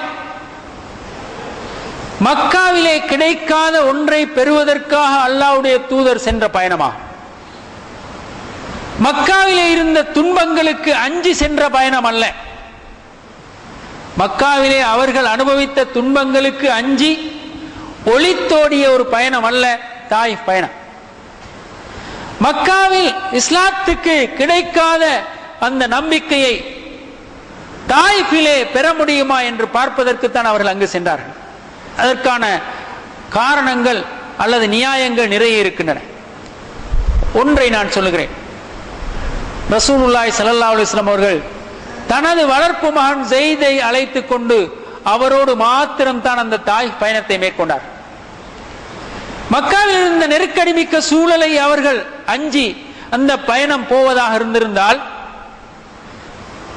தன்னை ஏற்றுக்கொண்ட ஈமான் கொண்ட அத்தனை மனிதர்களையும் விட்டுவிட்டு அவர்கள் மாத்திரம் தப்பித்துக் கொள்வதற்காக போன ஒரு பயணமாகத்தான் அதனை நாங்கள் வரலாற்றிலே சித்தரிக்க வேண்டும். இது ரசூலுல்லாஹ்வுக்கு நாங்கள் செய்கின்ற ஒரு அவதூறு. தன்னை ஏற்றுக்கொண்டவர்கள் அத்தனை பேரும் மக்கா மண்ணிலே துன்பத்தை அனுபவித்துக் கொண்டு வாழுகின்ற போது தான் மட்டும் துன்பங்களிலிருந்து விடுதலை பெறுவதற்காக தன் வளர்ப்பு மகனை கூட்டிக் கொண்டு இன்னும் ஒரு பிரதேசத்துக்கு போவதாக இருந்தால் அது எத்தனை பெரிய அநியாயம். எனவே ரசூலுல்லாஹ் துன்பங்களுக்கு அஞ்சி போயிருக்க முடியாது. துன்பங்களுக்கு தீர்வு காண போனார்கள் என்பதுதான் உண்மை. எல்லோருடைய துன்பங்களுக்கும் மக்காவில் இஸ்லாத்துக்கு சரியான ஒரு சூழலும் வாய்ப்பும் சமூகமும் கிடைக்கவில்லை. அது கிடைக்குமா என்பதை பரிசீலிக்கத்தான் அங்கே போனார்கள். ஆனால் மக்காவை விட தாயிஃப் மோசமாக இருந்தது. நபிமார்களின் வாழ்க்கையிலே சில இடங்களில் மனிதர்கள் என்ற வகையிலே அவர்கள் தீர்மானங்கள் எடுக்கின்ற போது பிழைத்து விடுகின்றார். அப்படி அல்லாஹ்வுடைய தூதர் ஸல்லல்லாஹு அலைஹி வஸல்லம் அவர்கள் தனது தீர்மானத்திலே மிக துல்லியமாக நுணுக்கமாக எடுக்காத ஒரு தீர்மானமாகத்தான் தனது தாயிஃப் பயணத்தை அவர்கள் கருதினார். தாயிஃபில் நடந்த கொடுமைகள் உங்களுக்கு தெரியும், நான் அவற்றை விவரிக்க வேண்டிய அவசியமில்லை. அந்த கொடுமைகளுக்கு இலக்காகி தாயிஃப் மண்ணிலே கால் பதித்து நிற்க முடியாத அளவுக்கு ஓடோட துரத்தப்பட்ட அந்த நபி கடைசியாக வந்து தாயிஃபின் எல்லை வரைக்கும் வந்து ஒரு இடத்திலே உட்கார்ந்து கொள்கிறார். உடம்பெல்லாம் இரத்தம் வடிந்து செருப்போடு அந்த இரத்தம் சேர்ந்து செருப்பு காலோடு ஒட்டி கொள்கிறது. அதனை கலட்ட முடியாத நிலை ஏற்படுகிறது. இந்த அவலத்தில் அல்லாஹ்வுடைய தூதர் ஸல்லல்லாஹு அலைஹி வஸல்லம் அவர்கள் அல்லாஹ்விடத்திலே ஒரு துஆ கேட்கிறார். ஒரு நீண்ட துஆ. யா அல்லாஹ், எனது துன்பம், எனது கவலை, எனக்கு ஏற்பட்டிருக்கின்ற இந்த இழிநிலை அத்தனையையும் நான் உன்னிடத்திலே முறையிடுகிறேன் என்று அவர்கள் ஆரம்பித்த அந்த துஆவில் கடைசியாக அவர்கள் அல்லாஹ்விடத்திலே சொல்லுகிறார்கள், இல்லம் யகுன் பிக அலைய கதபுன் ஃபலா உபாலி. யா அல்லாஹ், இந்த வேதனைகள் அத்தனைக்கும் மத்தியில் நீ என் மீது வெறுப்பு கொள்ளாமல் இருந்தால், கோபம் கொள்ளாமல் இருந்தால், நான் இந்த வேதனைகள் அனைத்தையும் பொறுத்துக் கொள்கிறேன். உன்னுடைய கோபத்தை மாத்திரம் என்னால் சகித்துக் கொள்ள முடியாது என்று அல்லாஹ்வுடைய தூதர் ஸல்லல்லாஹு அலைஹி வஸல்லம் அவர்கள் சொல்றார். அதாவது, நான் ஒரு தவறான முடிவுக்கு வந்து விட்டேன். மக்காவில் இருந்து நான் வெளியே இருக்கக்கூடாது. அந்த என்னுடைய தீர்மானம் பிழையானது. அந்த தீர்மானத்தின் காரணத்தினால்தான் இந்த அவலம் ஏற்பட்டிருக்கிறது. எனவே இதன் காரணமாக அல்லாஹ் என்னோடு கோபித்துக் கொள்வானாக இருந்தால் அதுதான் எனக்கு பெரிய பிரச்சனை என்பதைத்தான் அந்த துஆவிலே அல்லாஹ்வுடைய தூதர் ஸல்லல்லாஹு அலைஹி வஸல்லம் அவர்கள் வெளிப்படுத்தினார். அவர்கள் துன்பங்களுக்கு அஞ்சவில்லை என்பதற்கு இந்த துஆவும் ஒரு காரணம். துன்பங்களுக்கு அஞ்சவில்லை, துன்பங்களை நான் பொருட்படுத்த மாட்டேன், உன்னுடைய கோபம் தான் எனக்கு மிகவும் ஆபத்தானது. யூனுஸ் அலைஹிஸ்ஸலாம் அவர்களை அல்லாஹ் தஆலா வரலாற்றிலே இப்படியான ஒரு காரணத்துக்காக தண்டித்தார். அவர்கள் அனுப்பப்பட்ட சமூகத்துக்கு அவர்கள் தௌவா செய்தார். அந்த சமூகம் ஏற்றுக்கொள்ளவில்லை.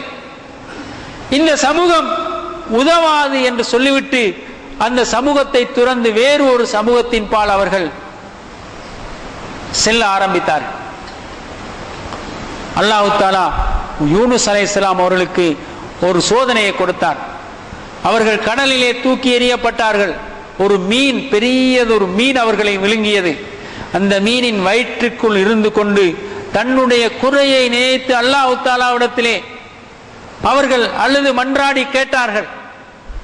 பின்னர் மீண்டும் தான் வெறுத்து ஒதுக்கிவிட்டு போன அந்த சமூகத்துக்கு யூனுஸ் அலைஹிஸ்ஸலாம் அவர்கள் வந்து தஅவா செய்தார்கள். அல்லாஹ் குர்ஆனிலே சொல்கிறான், ஒரு சமூகம் ஒரு நபியை முற்றாக ஈமான் கொண்டதென்றால் அது யூனுஸ் அலைஹிஸ்ஸலாம் அவர்களுடைய சமூகமாகத்தான் இருக்கும் என்று சொல்லி அவர் புறக்கணித்து தஅவா செய்ய இயலாது என்று சொல்லிட்டு போன சமூகம் இருக்கிறே, அந்த சமூகத்தை பற்றி அல்லாஹ் குர்ஆன்ல சொல்றான், ஒரு நபிக்கு ஈமான் கொண்ட, முழுமையாக ஈமான் கொண்ட ஒரு சமூகம் இருந்தால் அது யூனுஸ் அலைஹிஸ்ஸலாம் அவருடைய சமூகம் தான். எனவே சமூகத்தை சாடுவது, சமூகத்தை குறை சொல்வது நபிமார்களுடைய சுன்னா அல்ல.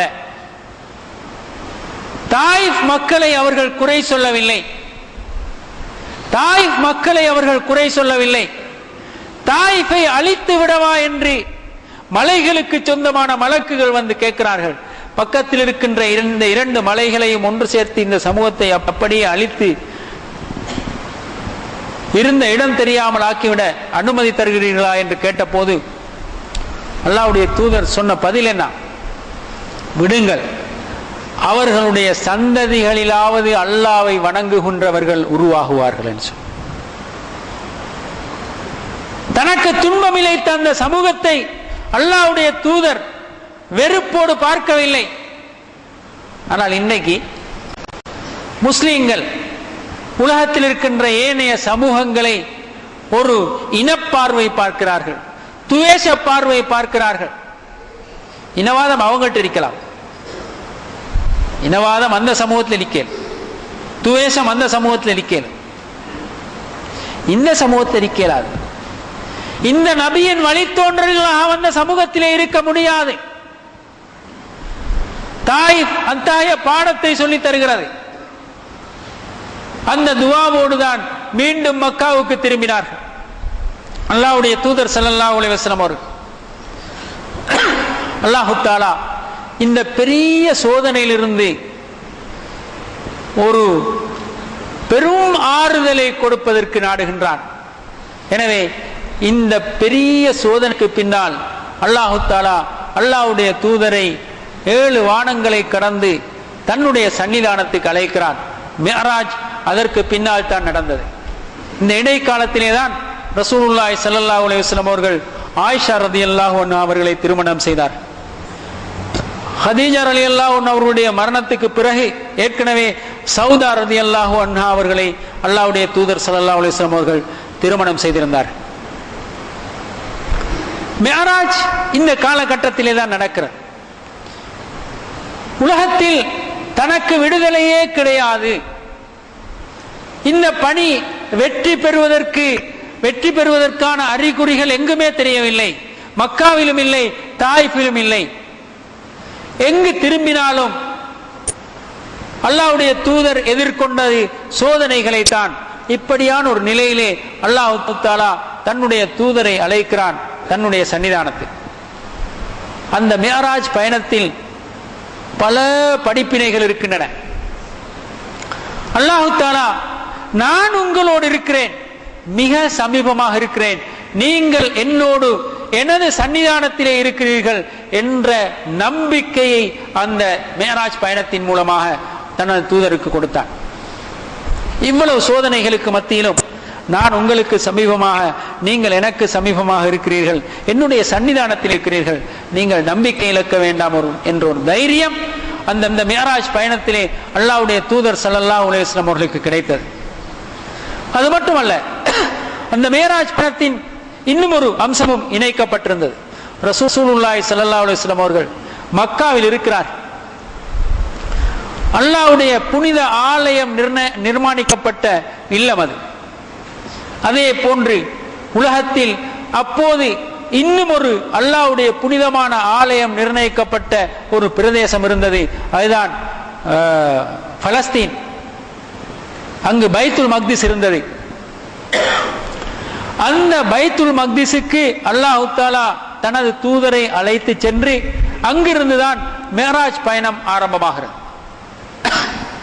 அங்கிருந்துதான் அந்த மிஅராஜ் பயணம் ஆரம்பமாகிறது.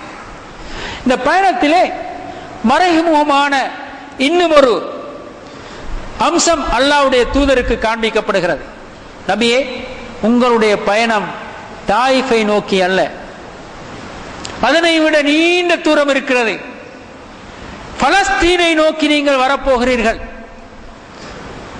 பலஸ்தீன்ல போய் மஸ்ஜிதுல் அக்ஸாவில் இறங்கி தொழுது விட்டுத்தான் அல்லாஹ்வுடைய தூதர் மிஅராஜுக்கு போகிறார். அங்கு நபிமார்கள் எல்லோரும் ஒன்று திரண்டு அல்லாஹ்வுடைய தூதரோடு தொழுகின்றார்கள். ஏனென்றால் உலக வரலாற்றிலே நபிமார்கள் சங்கமித்த பூமிதான் பலஸ்தீன். நபிமார்கள் எல்லோரும் சேர்ந்து செய்த அந்த பணியை ஒட்டுமொத்தமாக நபியே, இந்த பூமியில் பைத்துல் மக்திஸையும் இந்த காபத்துல்லாவையும் மைய தலங்களாக வைத்து நீங்கள் செய்ய இருக்கிறீர்கள். அத்தகைய ஒரு மகத்தான பொறுப்பு உங்களுக்கு பின்னால் இருக்கிறது என்பதை நிரூபிப்பதற்காக அல்லாஹ்வுடைய தூதரை மக்காவிலிருந்து பைத்துல் மக்திஸுக்கு அழைத்து சென்று அங்கிருந்து அல்லாஹ் தஆலா மிஅராஜை நோக்கி தன்னுடைய சன்னிதானத்தை நோக்கி அழைத்தான். எனவே இந்த தோல்விகளுக்கு மத்தியிலும் பெரியதொரு நற்செய்தியை அல்லாஹ்வுடைய தூதருக்கு அல்லாஹ் கொடுக்கிறான். முழு நபிமார்கள் சமூகமும் இந்த உலகத்தில் செய்த பணியை ஒட்டுமொத்தமாக இந்த தலங்களை மையமாக வைத்து செய்ய வந்த நீங்கள் கவலைப்பட வேண்டாம், நம்பிக்கை இழக்க வேண்டாம். உங்களுக்கு பின்னால் மகத்தானதொரு வேலை இருக்கிறது, பொறுப்பு இருக்கிறது, கடமை இருக்கிறது என்பதை அல்லாஹ் அங்கே உணர்த்தினான். இறுதி கடமைக்கு முன்னால் அல்லாஹ்வுடைய தூதர் ஸல்லல்லாஹு அலைஹி வஸல்லம் உலகத்திலே நிறைவேற்றிய கடமைகள் இவை. இறுதி கடமை ஹஜ்ஜுக்கு முன்னால் அல்லாஹ்வுடைய தூதர் ஸல்லல்லாஹு அலைஹி வஸல்லம் அவர்கள் உலகத்திலே நிறைவேற்றிய கடமைகள் இவை. எனவே அல்லாஹ்வுடைய தூதரின் உள்ளத்தில் தாயிஃப் அல்ல, பலஸ்தீனை மையமாக வைத்த ஒரு இஸ்லாமிய எழுச்சி, அந்த எழுச்சி கீதம் பாடுகிறது அவருடைய உள்ளத்திலே. அவர்கள் அந்த பிரதேசங்களை எல்லாம் உள்ளடக்கிய ஒரு மாபெரும் இஸ்லாமிய எழுச்சியை கனவு காணுகின்ற நிலை அந்த மிஅராஜ் பயணத்தினூடாக கிடைக்கிறது. இவைகளுக்கு அப்பால் தான் அல்லாஹ்வுடைய தரிசனம், அல்லாஹ் தஆலாவுடைய தரிசனம். அல்லாஹ் தஆலா நேரடியாக தனது தூதரோடு பேசுகின்றான். நான் உங்களோடு இருக்கிறேன் என்ற அந்த நம்பிக்கை அல்லாஹ்வுடைய தூதருக்கு அங்கே கிடைக்கிறது. மிக உயர்ந்த மனோவலிமை, அந்த மனோவலிமையை அதற்கு பின்னால் தகர்த்தெறிவதற்கு இந்த உலகத்தில் எந்த சக்தியாலும் முடியாது. அப்படிப்பட்ட ஒரு சந்திப்பை தனது தூதருக்கு வழங்கி அந்த சந்திப்பை எப்போதும் ஒரு சந்திப்பாக வைத்துக் கொள்வதற்கு 50 நேர தொழுகைகளையும் அல்லாஹ் கொடுத்தான். அது 5 நேர தொழுகையாக மாற்றி அமைக்கப்பட்டது உங்களுக்கு தெரியும். இப்ப தொழுகை எப்படி வந்தது இந்த கடமை என்று பாருங்கள் சகோதரர்களே. நான் ஆரம்பத்தில் சொன்னேன், ஒரு அமல ஒரு துண்டாக எடுத்து பார்க்கிறதுக்கும் ரசூலுல்லாஹ் வாழ்க்கையில வச்சு பார்க்கிறதுக்கு நிறைய வித்தியாசம் இருக்குது. ரசூலுல்லாஹ் வாழ்க்கையில ஒரு அமலை வச்சு பார்க்கிறதுக்கும் ரசூலுல்லாஹ்வுடைய அந்த லட்சிய வாழ்விலிருந்து பிரித்தெடுத்து ஒரு தனித்துண்டாக அந்த அமலை பார்ப்பதற்கும் இடையில் பெரிய வித்தியாசம் இருக்கிறது. நாங்க தக்பீர்ல இருந்து சலாம் வரைக்குமான ஒரு செயலாக தொழுகையை பார்க்கிறோம். அல்லாஹ் அந்த நபிக்கு தொழுகையை எந்த பின்னணியிலே கொடுத்தான் என்று பார்த்தால் அது தக்பீரிலிருந்து சலாம் வரைக்கும் விளங்குகின்ற தொழுகையாக அல்ல. அல்லாஹ்வுடைய பாதையிலே இந்த உலகத்தில் முஸ்லிம்கள் நிறைவேற்ற வேண்டிய கடமைகளை செய்வதற்கு மிகப்பெரிய மனோ வலிமையை கொடுக்கின்ற ஒரு தாரக மந்திரம் தான் தொழுகை. அப்படித்தான் அந்த தொழுகை அல்லாஹ்வுடைய தூதரின் வாழ்விலே கடமையாக்கப்பட்டது. இன்று அது ஒரு சடங்காக சம்பிரதாயமாக மாறிவிட்டது. அது ஒரு வலிமை மிக்க சக்தியாக எங்களுக்கு மத்தியிலே இல்லை. இப்படி ஒவ்வொரு கடமையாக நாங்கள் விளங்கிக் கொள்ள வேண்டிய தேவை இருக்கிறது. இந்த மிஅராஜை அடுத்து அல்லாஹ்வுடைய தூதருக்கு அவர்களுடைய அந்த அடிவானிலே நம்பிக்கை நட்சத்திரங்கள் தோன்றுகின்றன. ரசூலுல்லாஹி ஸல்லல்லாஹு அலைஹி வஸல்லம் அவர்கள் மிஅராஜுக்கு பின்னால் மக்கா தாயிஃப் என்ற அந்த எல்லைகளை கடந்து வேறு ஒரு விதமாக செல்ல முற்படுகிறார்கள். வெளி சமூகங்களை, கோத்திரங்களின் தலைவர்களை எல்லாம் சந்திக்கின்ற ஒரு முயற்சியிலே அவர்கள் இறங்குகிறார்கள். எனவே மக்காவில் உண்மையில் நம்பிக்கை இல்லாத ஒரு சூழல் தான் இருக்கிறது. தாயிஃப் அதை விட மோசம். ஆனால் எங்காவது பூமியிலே ஒரு இடத்தில் அவர்கள் தனக்குரிய அந்த ஆதரவு கிடைக்கும் என்று தேட ஆரம்பிக்கிறார். அந்த முயற்சி இரவு பகலாக தொடர்கிறது. எனவே கோத்திரங்கள், கோத்திர தலைவர்கள், முக்கியமான தனி மனிதர்கள் எல்லோரையும் சந்திக்கின்ற ஒரு படலம் அல்லாஹ்வுடைய தூதரின் வாழ்க்கையிலே ஆரம்பமாகிறது. அந்த முயற்சியின் இடையிலேதான் மதீனாவின் 6 முக்கியமான நபர்களை ரசூலுல்லாஹி ஸல்லல்லாஹு அலைஹி வஸல்லம் அவர்கள் மினாவிலே சந்திக்கிறார்கள்.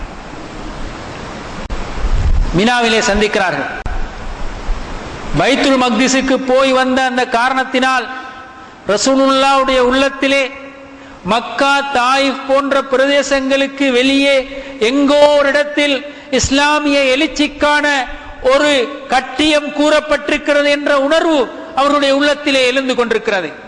எனவே அவர்கள் தேடுகின்றார்கள், சமூகங்களை தேடுகிறார்கள், தலைவர்களை தேடுகிறார்கள். அவ்வாறு தேடி போன பயணம், எத்தனை தலைவர்களை சந்தித்தார்கள், எவ்வாறு பேச்சுவார்த்தை நடத்தினார்கள், ஒவ்வொரு தலைவரும் யார், என்ன அவர்களோடு பேசினார்கள் என்பதை எல்லாம் சொல்வதற்கு இந்த அவகாசம் இடம் தர மாட்டார். அந்த பயணத்திலே அவர்கள் சந்தித்த நபர்கள் தான் மதீனாவில் இருந்து வந்த 6 பேர். உடனே இஸ்லாத்தை தழுவுகின்றார்கள். அவர்கள் சொல்லுகின்றார்கள், யா ரசூலல்லாஹ், இந்த தூதை நிச்சயமாக எங்களுடைய சமூகம் ஏற்றுக்கொள்ளும், நாங்கள் போய் அவர்களுக்கு இஸ்லாத்தை எத்தி வைப்போம் என்று போகிறார். மதீனாவுக்கு இப்போதுதான் இஸ்லாத்தின் கதவு திறக்கிறது. மக்காவிலிருந்து 500 கிலோமீட்டருக்கு அப்பால் இருக்கின்ற மதீனாவுக்கு இஸ்லாம் செல்லுகிறது. 6 பேர் செல்லுகிறார்கள். அந்த 6 மதீனா வாசிகளும் அங்கு போய் ஒரு நபியின் வருகை பற்றி சொல்லுகிறார். ஒரு நபி வந்திருக்கிறாரா? அவர்களால் ஆச்சரியமாக பார்க்காமல் இருக்கவும் முடியவில்லை. அதனை அவசரப்பட்டு ஏற்றுக்கொள்ள வேண்டும் என்ற ஆர்வத்தை தடுக்க முடியவும் இல்லை. எனவே பலர் என்ன சொன்னார், சந்தித்தீர்களா, என்ன பேசினீர்கள், அவர் என்ன சொன்னார் என்றெல்லாம் ஆவலாக கேட்க ஆரம்பித்தார்கள். சொல்ல சொல்ல எல்லோரும் இஸ்லாத்தை தழுவி கொண்டு போகின்ற ஒரு நிலை அங்கு உருவாகியது. அடுத்த வருடம் இஸ்லாத்தை ஏற்றுக்கொண்ட 12 பேர் ரசூலுல்லாஹி ஸல்லல்லாஹு அலைஹி வஸல்லம் அவர்களை தரிசிக்க வருகிறார்கள். இதனை விட வாய்ப்பான ஒரு சூழல் அங்கே இருக்கிறது. அல்லாஹ்வுடைய தூதரே, நீங்கள் வாருங்கள் அல்லது உங்களுடைய ஒரு பிரதிநிதியை அனுப்புங்கள், அங்கு தாராளமாக இஸ்லாத்தை பரவச் செய்யலாம் என்று நற்செய்தி சொல்லுகிறார்.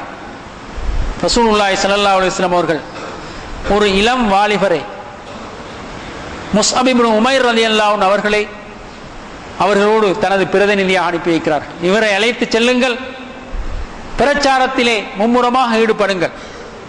முஸ்அப் இப்னு உமைர் ரலியல்லாஹு அன்ஹு அவர்கள் மதீனாவுக்கு செல்கின்றார்கள். வீடு வீடாக அவர்களுடைய பிரச்சாரம் நடக்கிறது. அவர்களை சந்தித்த யாரும் இஸ்லாத்தை ஏற்றுக்கொள்ளாமல் ஒதுங்கி செல்லவில்லை. இஸ்லாம் பரவுகிறது என்ற ஒரு புதிய ஆபத்தை அங்கிருக்கின்ற தலைவர்கள் அறிந்து அதிர்ச்சி அடைகிறார்கள்.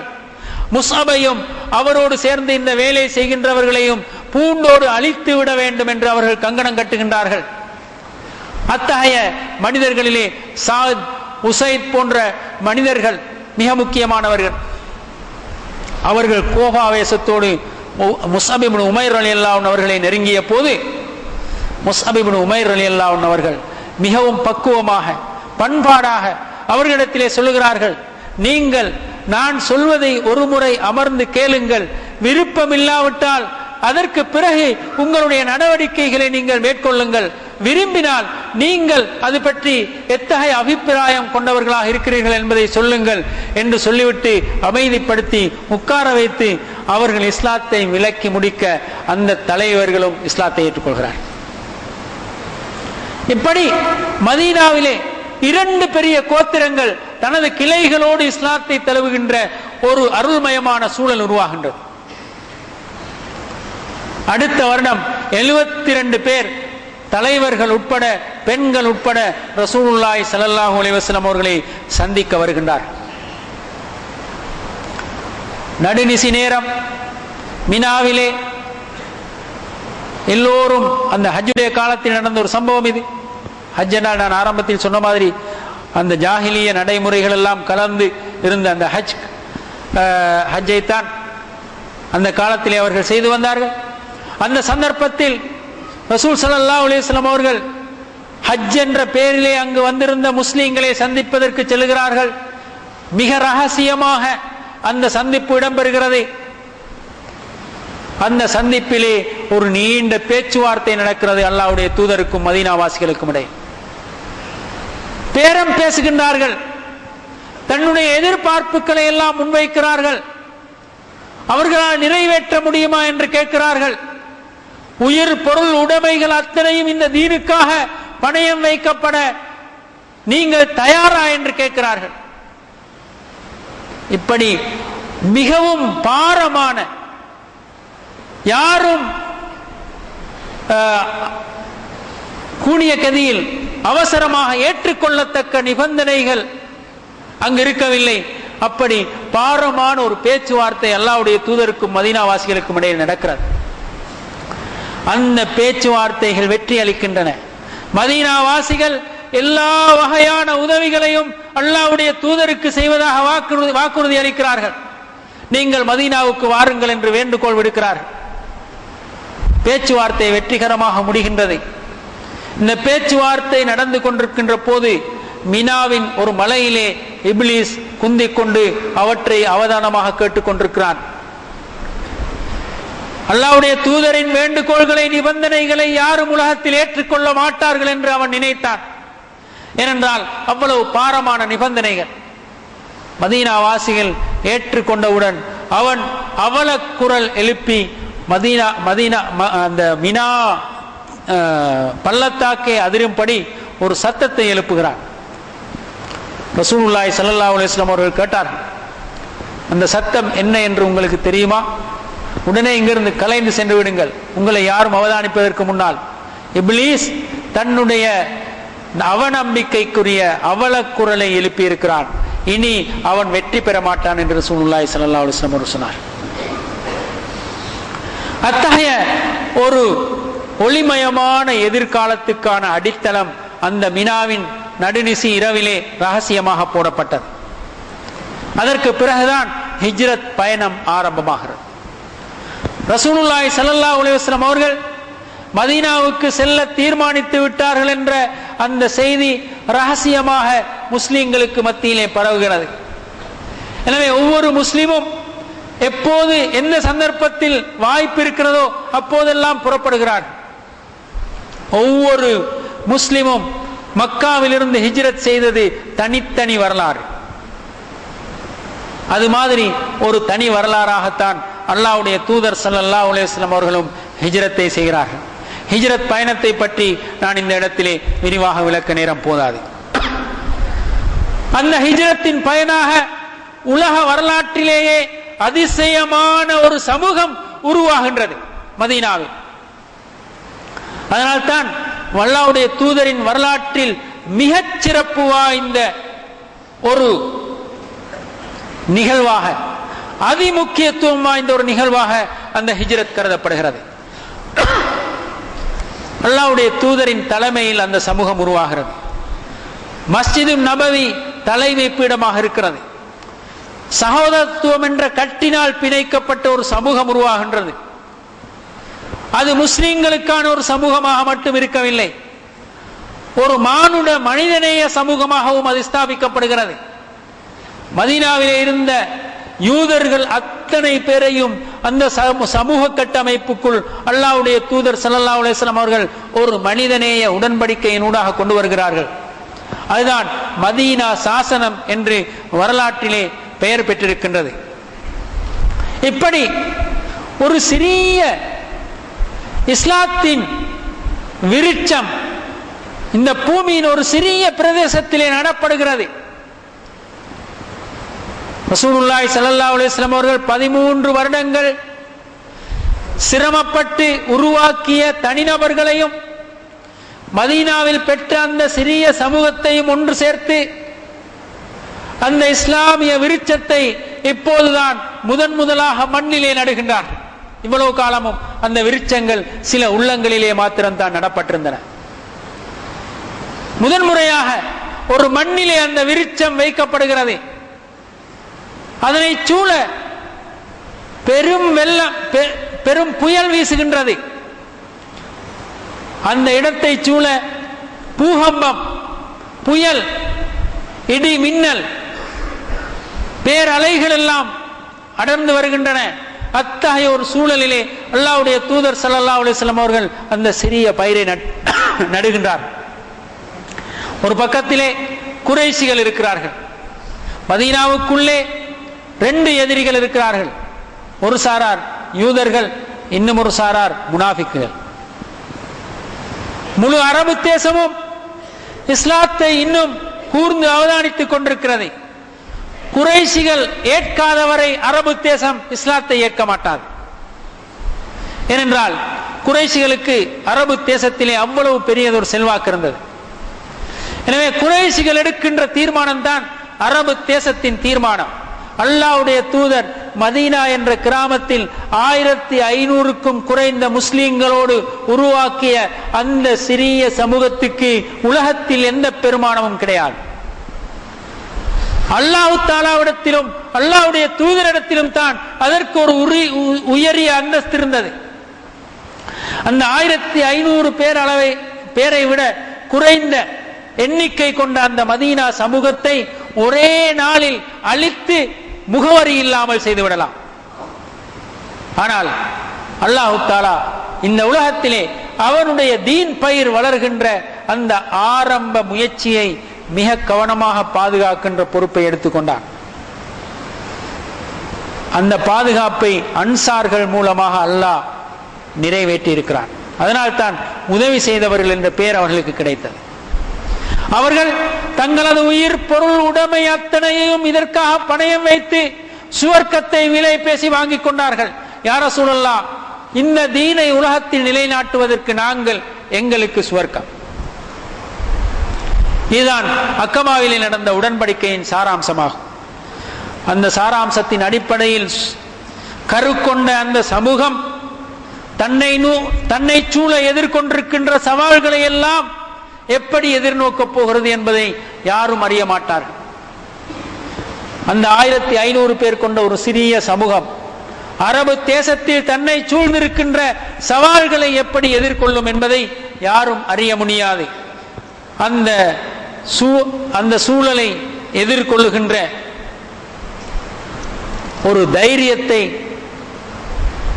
அவர்கள் பெற்றிருந்தார்கள் என்பதை தவிர ஒரே ஒரு தைரியம் மட்டும்தான் அவர்களிடம் இருந்தது. அன்சார்கள் சமூகம் மினாவிலே வைத்து சொன்னார்கள், யா ரசூலல்லாஹ், நீங்கள் எங்களை அழைத்துக் கொண்டு சென்று ஒரு சமுத்திரத்தை காட்டி அந்த சமுத்திரத்துக்கு மேலால் நடந்து செல்லுங்கள் என்று கூறினால் நாங்கள் எப்படி செல்வோம் என்பதை உங்களிடத்தில் திருப்பி கேட்க மாட்டோம், நீங்கள் சொன்னதை நிறைவேற்றுவோம் என்று. இது பத்ர் களத்திலே அல்லாஹ்வுடைய தூதர் ஸல்லல்லாஹு அலைஹி வஸல்லம் அவர்களுக்கு மதீனா வாசிகள் சொன்ன செய்தி. மினாவிலே வைத்து சொன்னார்கள், நாங்கள் எங்களுடைய உயிர்கள், உடைமைகள், மனைவி, பிள்ளைகள் அத்தனையையும் இதற்காக தருகிறோம், எங்களுக்கு நீங்கள் என்ன தருகிறீர்கள் என்று கேட்டார்கள். சுவர்க்கம் என்று சொன்னதும், யா ரசூலல்லாஹ், நிச்சயமாக அந்த சுவர்க்கத்துக்காக நாங்கள் இந்த விலையை ஏற்றுக்கொள்கிறோம் என்று அவர்கள் சொன்னார். எனவே இந்த தைரியம் மட்டும்தான் அந்த அரபு சமூகத்தை எதிர்கொள்வதற்கு துணையாக அவர்களிடத்திலே இருந்தது. இப்போது குறைஷிகள் மதீனாவிலே சூழ்கொண்ட கருக்கொண்ட அந்த இஸ்லாமிய சமூகத்தை எப்படியாவது அழித்துவிட வேண்டும், இல்லாவிட்டால் அது மக்காவை நோக்கி வந்துவிடும் என்ற அச்சத்தில் அவர்கள் நிறைய மதீனாவிலே பிரச்சனைகளை உருவாக்குகின்ற முயற்சிகளிலே இறங்குகிறார்கள். அவர்களுடைய சிறிய சிறிய படைகள் எல்லாம் மதீனாவை வேவு பார்க்க வருகின்றது. ரசூலுல்லாஹி ஸல்லல்லாஹு அலைஹி வஸல்லம் அவர்கள் இந்த சந்தர்ப்பத்திலே தான் பல ஆயுத குழுக்களை உருவாக்கி மதீனாவை பாதுகாக்கின்ற முயற்சியிலே இறங்குகிறார். பத்ர் யுத்தம் இஸ்லாமிய வரலாற்றில் நடந்த முதலாவது யுத்தம். இருந்தாலும் அந்த யுத்தத்துக்கு முன்னால் பல சிறிய யுத்தங்கள் நடைபெற்றிருக்கின்றன, பல சிறிய பத்ர்கள் நடைபெற்றிருக்கின்றன. அதன் விளைவாகத்தான் ஒரு பெரிய பத்ர் யுத்தம் நடந்தது. அல்லாஹ் தஆலா அநியாயம் இழைக்கப்படுகின்ற ஒரு சூழலிலே அவர்கள் வாழ்ந்த அந்த நிலைமையை புலப்படுத்துகின்றான். உதின லில்லதீன யுகாத்தலூன பிஅன்னஹும் துலிமு, அநியாயம் இழைக்கப்பட்டவர்களுக்கு போராடுவதற்கான அனுமதி வழங்கப்படுகிறது என்ற வசனம் இறங்குகின்றது. அதற்கு பிறகுதான் ஆயுதங்களோடு அந்த சமூகம் தங்களுடைய பயணத்தை முதன்முறையாக ஆரம்பிக்கிறது. அந்த பயணத்தின் மிகப்பெரியதொரு மைல்கல்லாக பத்ர் யுத்தம் நடக்கிறது. பத்ர் யுத்தத்தில் எங்களுக்கு தெரியும், 313 பேர் கொண்ட ஒரு சிறிய குழு, 1500 பேரளவில் இருந்த மதீனா மக்களிலே 313 பேர் பத்ரிலே கலந்து கொண்டாங்கன்னு சொன்னா அவங்க தான் ஆட்கள். உண்மையிலே வேற யாரும் அங்க கலந்து கொள்றதுக்கு இல்லை. 1500 பெண்கள் எவ்வளவு பேர் இருப்பாங்க, சின்னவர்கள் எவ்வளவு பேர் இருப்பாங்க. எனவே மேக்சிமம் அங்கிருந்த அத்தனை பேரும் தான் பத்ரிலே கலந்து கொள்கிறார். மதீனா தன்னுடைய சாராம்சத்தை அப்படியே பத்ர் களத்தில் போட்டது. தன்னுடைய சாராம்சத்தை அப்படியே பத்ர் களத்தில் இறக்கியது. அங்கிருந்தவர்கள் சில முனாஃபிக்குகளும் முஸ்லிம்களுடைய பெண்களும் சிறுவர்களும் குழந்தைகளும் வயோதிபர்களும் தான், வேறு யாரும் வாரதுக்கு இல்லை யுத்தத்துக்கு. இந்த கூட்டத்தை பார்த்துத்தான் ரசூலுல்லாஹி ஸல்லல்லாஹு அலைஹி வஸல்லம் அவர்கள் பத்ர் களத்திலே சுஜூதில் விழுந்து அல்லாஹ் தஆலாவிடத்திலே கேட்டார்கள், யா அல்லாஹ், இந்த கூட்டத்தை நீ அழித்து விடுவாயாக இருந்தால், இந்த கூட்டம் அழிந்து விடுமாக இருந்தால் இந்த பூமியில் நீ வணங்கப்பட மாட்டாய் என்று. அல்லாஹ் அந்த கூட்டத்தை வெற்றி கொள்ள செய்தான். பத்ரிலே அரபு தேசம் அதிர்ந்து நின்றது. அரபு தேசம் அதிர்ந்து நின்றது. பத்ரின் வெற்றி முஸ்லிம்களுக்கு கிடைக்கும் என்று யாரும் எதிர்பார்க்கவில்லை.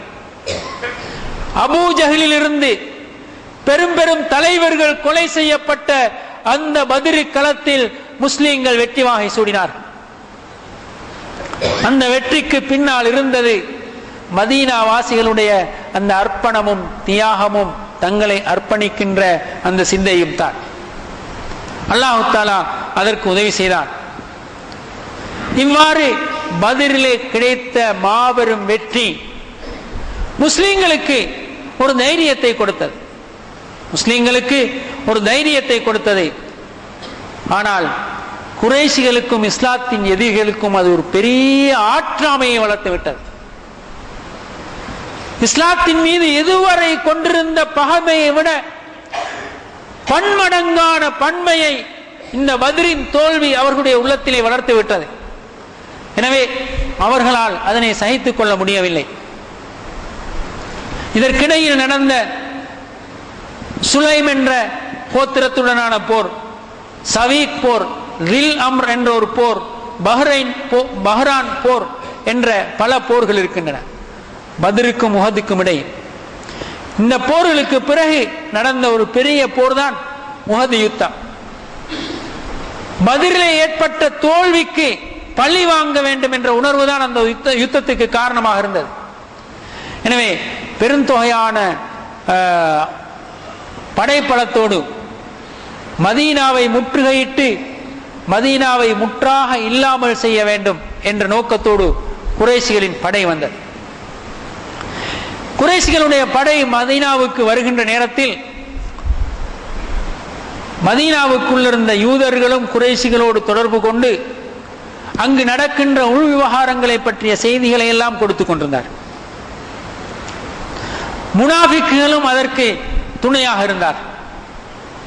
இப்படியான ஒரு சூழலில் தான் உஹது யுத்தம் நடைபெற்றது. உஹது யுத்தம் ஆரம்பத்தில் வெற்றியையும் கடைசியில் படு தோல்வியையும் தரக்கூடிய ஒரு யுத்தமாக இருந்தது. அதற்கான காரணம் உங்களுக்கு தெரியும். ரசூலுல்லாஹ்வுடைய கட்டளையை மீறினார்கள் என்பதுதான் அந்த தோல்விக்கான காரணம். அந்த யுத்தத்தின் வரலாறு பற்றி நான் விரிவாக சொல்லவில்லை, அது உங்களுக்கு தெரியும். அந்த படிப்பினை மாத்திரம் சொல்லிவிட்டு அப்பால் சொல்லுகிறேன். ரசூலுல்லாஹ்வுடைய கட்டளையை மீறுவது என்பது வெறும் ரசூலுல்லாஹ்வுடைய கட்டளையை மாத்திரமல்ல. இந்த உம்மத் ஒரு சமூகமாக இருக்க வேண்டும், ஒரு உம்மத்தாக இருக்க வேண்டும். அதற்கு எப்போதும் ஒரு தலைமைத்துவம் இருக்க வேண்டும். அந்த தலைமைத்துவத்துக்கு கட்டுப்பட்டதாகத்தான் இந்த சமூகம் எப்போதும் வாழ வேண்டும் என்ற ஒரு பெரிய பாடத்தை உஹது யுத்தம் இஸ்லாமிய உம்மத்துக்கு கற்றுக் கொடுத்தது. ரசூலுல்லாஹ்வுடைய கட்டளையை மீறியதற்காக வெற்றியில் முடிந்த யுத்தத்தை அல்லாஹ் தோல்விக்கு மாற்றினார். பயங்கர தோல்வி ஒன்று முஸ்லிம்களுக்கு கிடைத்தது. 70க்கும் அதிகமான சஹாபாக்கள் கொலை செய்யப்பட்டார்கள். ஹம்ஸா ரலியல்லாஹு அன்ஹு உட்பட மிகப்பெரிய சஹாபாக்கள் எல்லோரும் அந்த யுத்தத்திலே கொலை செய்யப்பட்டார், ஷஹீதாக்கப்பட்டார். முஸ்லிம்கள் இதனை எதிர்பார்க்கவில்லை. இப்படி நடக்கும் என்பது அவர்களுக்கு தெரியாது. அல்லாஹ் தஆலா அவர்களுக்கு ஒரு பாடம் கற்பித்தான். அதாவது, நீங்கள் முஸ்லிம்கள் என்பதற்காகவோ அல்லாஹ்வுடைய தூதர் உங்களுக்கு மத்தியில் இருக்கிறார் என்பதற்காகவோ உங்களுக்கு வெற்றி கிடைக்க மாட்டார். நீங்கள் முஸ்லிம்கள் என்பதற்காகவோ வஹி உங்களுக்கு இறங்கிக் கொண்டிருக்கிறது என்பதற்காகவோ அல்லாஹ்வுடைய தூதர் உங்களோடு வாழ்ந்து கொண்டிருக்கிறார் என்பதற்காகவோ உங்களுக்கு வெற்றி கிடைக்காது. வெற்றி இவற்றில் இல்லை. வெற்றியின் ரகசியம் அல்லாஹ் இட்டிருக்கின்ற நிபந்தனைகளிலே தான் இருக்கிறது. அதாவது ரசூலுல்லாஹி ஸல்லல்லாஹு அலைஹி வஸல்லம் அவர்கள் சொன்னார்கள், யதுல்லாஹி மஅல் ஜமா, அல்லாஹ்வுடைய கரம் ஜமாஅத்தோடு தான் எப்போது இருக்கும். ஜமாஅத் என்றால் இந்த சமூகம் ஒட்டுமொத்த உம்மத்தாக ஒரு தலைமைத்துவத்தின் கீழ் செயல்படுகின்ற அந்த ஜமாஅத்துக்குத்தான் அல்லாஹ்வுடைய உதவி கிடைக்கும். அங்கே 50 பேர் அந்த கட்டுப்பாட்டை சிதைத்தார்கள். 50 பேரும் அல்ல, அதுல ஒரு குறிப்பிட்ட சாரார் அந்த கட்டுப்பாட்டை மீறினார்கள். அல்லாஹ்வுடைய தூதருக்கும் கட்டுப்பாட்டை விரும்பியவர்களுக்கும் எல்லோருக்கும் சேர்த்து அல்லாஹ் ஒரு பெரிய அடியை கொடுத்து படிப்பித்தான். அல்லாஹ்வுடைய தூதர் இருக்கிறார் என்பதோ, வஹி இறங்குகிறது என்பதோ, அல்லது மதீனா என்ற அந்த பூமி என்பதோ எதுவுமே முக்கியம் அல்ல. நிபந்தனை தான் முக்கியம் அல்லாஹ்வுடைய உதவிக்கு. எனவே இதற்கு பிறகு நிபந்தனைகளிலே கவனம் செலுத்துங்கள் என்ற பாடத்தை அல்லாஹ் அவர்களுக்கு கற்றுக் கொடுத்தார். இந்த உஹது யுத்தத்தின் தோல்வி அங்கிருந்த யூதர்களுக்கு ஒரு உற்சாகத்தை கொடுத்தது. பத்ரிலே அல்லாஹ்வுடைய தூதரின் வெற்றியை கண்டு அடங்கி போயிருந்த யூதர்கள் உஹதின் தோல்வியினால் உற்சாகம் பெற்றார்கள். எனவே அவர்களில் ஒரு கோத்திரத்தை சேர்ந்தவர்கள் பனு நுதைர் என்பவர்கள் ரசூலுல்லாஹ்வுடன் செய்து கொண்டிருந்த உடன்படிக்கையை முறித்தார்கள். ரசூலுல்லாஹ் உஹதை முடித்துக் கொண்டு யூதர்களை கவனிக்க திரும்பினார். அந்த பனு நுதைர் என்ற அந்த கோத்திரத்தை, பனு நதீர் என்ற அந்த கோத்திரத்தை அல்லாஹ்வுடைய தூதர் ஸல்லல்லாஹு அலைஹி வஸல்லம் அவர்கள் சென்று சொன்னார்கள், நீங்கள் இந்த மதீனாவிலிருந்து வெளியேறிவிட வேண்டும், மதீனாவிலிருந்து வெளியேறிவிட வேண்டும். 10 நாட்கள் அவகாசம் தருகின்றேன், வெளியேறாவிட்டால் வெளியேற்றப்படுவீர்கள், ஏனென்றால் உடன்படிக்கையை முறித்திருக்கிறீர்களே. மதீனாவில் இருந்த முனாஃபிக்குகள் சொன்னார்கள், வெளியேறாதீர்கள், எங்களிடத்திலே 2000 பேர் இருக்கிறார்கள், உங்களுக்கு பக்கபலமாக நாங்கள் இருப்போம், முஹம்மதின் பேச்சை கேட்டு நீங்கள் வெளியே செல்ல வேண்டாம். யார் இந்த முனாஃபிக்குகள்? முஸ்லிம்களை போல பள்ளிவாசலுக்கு வந்து தொழுது அல்லாஹ்வுடைய தூதரோடு அந்த சமூகத்தோடு வாழ்ந்து கொண்டிருந்த மனிதர்கள். ஆனால் அல்லாஹ்வுடைய தூதர் ஸல்லல்லாஹு அலைஹி வஸல்லம் அவர்கள் அந்த காலக்கெடு தாண்டிய பிறகு ஒரு படையோடு சென்று அவர்களை வெளியேறுமாறு கட்டளையிட்டார்கள். முனாஃபிக்குகள் உதவி செய்ய வரவில்லை, முற்றுகை தொடர்ந்தது. எனவே தங்களால் இனி தொடர்ந்தும் அல்லாஹ்வுடைய தூதரை எதிர்கொள்ள முடியாது என்ற வகையில் அவர்கள் ரசூலுல்லாஹ்வோடு உடன்பட்டு மதீனாவிலிருந்து வெளியேறுவதாக வெளியேறி சென்றார். இது யூதர்களுக்கு எதிராக ரசூலுல்லாஹி ஸல்லல்லாஹு அலைஹி வஸல்லம் அவர்கள் எடுத்த முதலாவது நடவடிக்கையாகும். இதற்கு பிறகுதான் அஹ்ஸாப் போர் நடக்கிறது. குறைஷிகள் உஹதிலே வெற்றி பெற்றாலும் அந்த வெற்றி அவர்களுக்கு போதுமான திருப்தியை தரவில்லை. வெற்றியும் தோல்வியும் மாறி மாறி கிடைத்ததனால் அவர்கள் அதிலே முழு திருப்தி காணவில்லை. எனவே முழு அரபு தேசத்தையும் ஒன்று சேர்த்து மதீனாவை அழித்து விடுவதற்காக அவர்கள் திட்டம் தீட்டினார்கள். அதன் விளைவாகத்தான் அஹ்ஸாப் யுத்தம் நடந்தது. அத்தனை அரபு தேச படைகளும் ஒன்று சேர்ந்து மதீனாவை தாக்குவதற்காக புறப்பட்டு வந்த ஒரு போர் அது. அந்த போரிலும் அல்லாஹ் தஆலா யுத்தம் செய்யாமலேயே முஸ்லிம்களுக்கு ஒரு பெரிய வெற்றியை கொடுத்தான். அகழி தோண்டி மதீனாவை அவர்கள் பாதுகாத்தார்கள். எதிரிகளுடைய படை மதீனாவுக்குள் வராமல் பல நாட்கள் காத்திருக்க வேண்டிய ஒரு நிலைமையை ஏற்படுத்தி பிறகு அல்லாஹ் தஆலா பெரும் காற்றையும் மழையையும் வர்ஷிக்க செய்து குளிர் தாங்க முடியாமல் அவர்கள் கொண்டு வந்த உணவுகள் முடிந்து திரும்பி செல்லுகின்ற ஒரு சூழல் ஏற்பட்டது. அதன் விளைவாக அந்த போரிலே முஸ்லிம்கள் வெற்றி பெற்றார்கள். அதற்கு பின்னால் பனு குரைதா, பனு முஸ்தலக் என்ற ஏனைய யூத கோத்திரங்களோடும் அல்லாஹ்வுடைய தூதர் ஸல்லல்லாஹு அலைஹி வஸல்லம் அவர்கள் போரிட வேண்டிய பிரச்சனை உருவாகியது. ஏனென்றால் அவர்களும் உடன்படிக்கையை முறித்துக் கொண்டார்கள். அதன் விளைவாக அவர்களும் வெளியேற்றப்பட்டார். இவ்வாறு இந்த அஹ்ஸாப் யுத்தத்துக்கு பிறகு அரபு தேசத்திலே எழுந்து வந்த அந்த இஸ்லாமிய எதிர்ப்பு அலை கொஞ்சம் ஓய்ந்து யூதர்களுடைய கொட்டங்களும் கொஞ்சம் அடக்கப்பட்ட பிறகு ஒரு சிறிய ஆறுதல் ஏற்படுகிறது. மதீனாவை சூழ உருவாகி இருந்த அந்த போர் மேகம் கொஞ்சம் கலைந்து செல்கிறது. இந்த நேரத்திலே அல்லாஹ்வுடைய தூதர் ஸல்லல்லாஹு அலைஹி வஸல்லம் அவர்கள் தீர்மானிக்கிறார்கள், மக்காவுக்கு போய் ஒரு உம்ரா செய்து விட்டு வருவோம் என்று. சஹாபாக்கள் எல்லாம் பெரும் ஆர்வத்தோடு புறப்படுகிறார்கள். சுமார் 1400 பேர் அளவிலே அல்லாஹ்வுடைய தூதரோடு சேர்ந்து உம்ராவுக்கு புறப்படுகிறார். ஆனால் உம்ரா செய்ய அவர்களுக்கு சந்தர்ப்பம் கிடைக்கவில்லை. ஹுதைபியா என்ற இடத்தில் அவர்கள் தடுத்து நிறுத்தப்படுகிறார்கள். அதற்கப்பால் குறைஷிகளோடு பேச்சுவார்த்தை நடத்தி உடன்பாட்டுக்கு வந்துதான் ஏதாவது ஒன்றை செய்யலாம் என்ற நிலை தோன்றுகின்றது. எனவே பேச்சுவார்த்தை நடக்கிறது. பேச்சுவார்த்தைக்காக அல்லாஹ்வுடைய தூதர் ஸல்லல்லாஹு அலைஹி வஸல்லம் அவர்கள் உஸ்மான் ரலியல்லாஹு அன்ஹு அவர்களை அனுப்பினார்கள். அவர்கள் கொலை செய்யப்பட்டு விட்டார்கள் என்ற ஒரு செய்தி கிடைத்தது. எனவே அங்கு வந்த அத்தனை பேரிடமும் ரசூலுல்லாஹி ஸல்லல்லாஹு அலைஹி வஸல்லம் அவர்கள் ஒரு பைஅத் எடுத்தார்கள். உஸ்மானுக்காக பழி வாங்குவோம், போரிடுவோம் என்று சொல்லி அந்த பைஅத்துர் ரிதுவான் என்று குர்ஆன் அதனை குறிப்பிடுகிறது. அந்த பைஅத்துக்கு பிறகு அவர்கள் உஸ்மானை விடுதலை செய்து விட்டார். பிறகு பேச்சுவார்த்தை நடக்கிறது. அந்த பேச்சுவார்த்தையிலே பல உடன்பாடுகளுக்கு குறைஷிகளும் ரசூலுல்லாஹி ஸல்லல்லாஹு அலைஹி வஸல்லம் அவர்களும் வருகிறார். அந்த உடன்பாடுகளில் முக்கியமானது நாங்கள் இனி 10 வருடங்களுக்கு போரை ஒத்தி வைக்கின்றோம் என்பதாகும். அரபு தேசத்திலே ஒரு சமாதான சூழல் உருவாவதற்கு அந்த ஹுதைபியா உடன்படிக்கை வழிவகுக்கின்றது. இந்த வருடம் உம்ரா செய்ய இயலாது, திரும்பி போ. அடுத்த வருடம் எங்களுடைய அனுமதியோடு ஆயுதங்கள் ஏந்தாமல் மக்காவுக்குள் நுழைந்து உம்ரா செய்துவிட்டு செல்லலாம் என்று குறைஷிகள் சொல்கிறார். அடுத்த வருடம் வாருங்கள், இந்த வருடம் வரையலாம், திரும்பி போகும். அங்கிருக்கின்ற கோத்திரங்களில் யாரும் அணி சேர முடியும். குறைஷிகளோடு அணி சேருகின்ற கோத்திரங்கள் குறைஷிகளோடு அணி சேரலாம், ரசூலுல்லாவோடு அணி சேர விரும்புகின்ற கோத்திரங்கள் ரசூலுல்லாவோடு அணி சேரலாம் என்ற ஒரு நிபந்தனையும் அதில் போடப்படுது.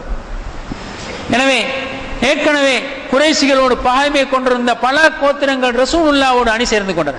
அவங்க இஸ்லாத்துக்கு வரல, ஆனால் ஒரு அணி சேருகின்ற அந்த உத்தியை அல்லாஹ்வுடைய தூதர் ஸல்லல்லாஹு அலைஹி வஸல்லம் அவர்கள் அந்த உடன்படிக்கையிலே இணைத்துக் கொண்டார்.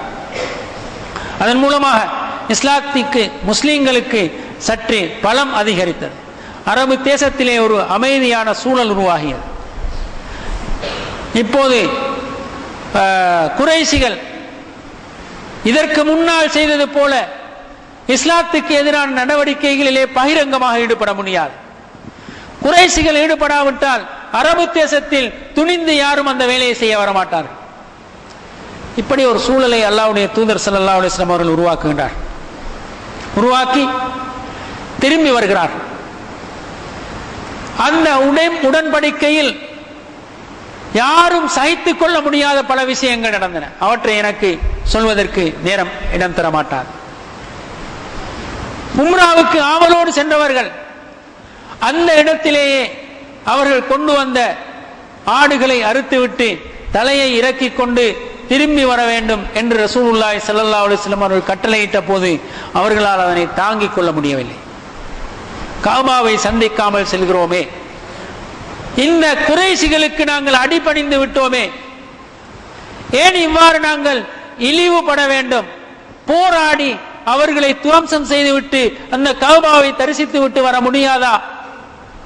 இந்த ஆதங்கம் அங்கிருந்த ஒவ்வொரு முஸ்லிமுடைய உள்ளத்திலும் பிரதிபலிக்கிறது. ரசூலுல்லாஹ் எழும்பி குர்பான் செய்யுங்க, தலையிறக்குங்கன்னு சொல்றாங்க, யாரும் எழும்ப தயாராக இல்லை.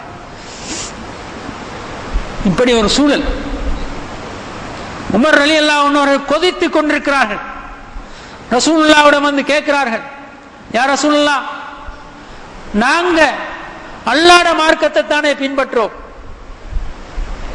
நீங்க அல்லாஹ்வுடைய தூதர் தானே, இப்படி நாங்க பின்பற்றது அல்லாஹ்வுடைய மார்க்கமா, நீங்க அல்லாஹ்வுடைய தூதரா என்று கேட்கிறதா இருந்தா எவ்வளவு தூரம் அந்த ஹுதைபியா உடன்படிக்கை அவர்களை பாதித்திருக்க வேண்டும். அந்த அளவுக்கு ஆவேசமாக அங்கு நடந்த உடன்படிக்கையை வெறுத்தார்கள் முஸ்லிம்கள். ஏனென்றால் நாங்கள் அடிபணிந்து விட்டோம் என்று அவர்கள் நினைத்தார். ஆனால் அல்லாஹ்வுடைய தூதர் ஸல்லல்லாஹு அலைஹி வஸல்லம் அவர்கள் மிகவும் தூர திருஷ்டியோடு சாணக்கியத்தோடு செய்த அந்த உடன்படிக்கை எவ்வளவு வேகமாக அரபு தேசத்திலே ஒரு மாற்றத்தை கொண்டு வரப்போகிறது என்பதை அங்கு யாரும் அறியவில்லை. அபூபக்கர் ரலியல்லாஹு அன்ஹு அவர்கள் மட்டும்தான் ரசூலுல்லாஹ்வுடைய அந்த சிந்தனையிலே ஒருமித்தவர்களாக இருந்தார்கள், அங்கு யாரும் இருக்கவில்லை. பிறகு வேண்டா வெறுப்பாக எழும்பி அவர்கள் உம்ராவுக்கான கடமைகளில் எஞ்சியிருந்தவைகளை அங்கே முடித்துக் கொண்டு திரும்பி வருகிறார். அதற்கு பிறகுதான் இன்னா ஃபதஹ்னா லக ஃபத்ஹன் முபீனன், நாங்கள் உங்களுக்கு ஒரு தெளிவான வெற்றியை தந்தோம் என்று அந்த ஹுதைபியா உடன்படிக்கையை பற்றி அல்லாஹ் சூரத்துல் ஃபத்ஹிலே அந்த வசனங்களை இறக்கி வைக்கிறான். என்ன வெற்றி என்று யாருக்குமே புரியவில்லை. அடுத்த 2 வருடங்களில் அந்த வெற்றி எப்படிப்பட்டது என்பதை அரபு தேசம் புரிந்து கொண்டது. ரசூலுல்லாஹி ஸல்லல்லாஹு அலைஹி வஸல்லம் அவர்கள் உம்ராவுக்கு போக நினைத்தார்கள். ஆனால் ஒரு பெரிய எதிர்ப்பை அப்படியே அடக்கிவிட்டு திரும்பி வந்தார்கள்.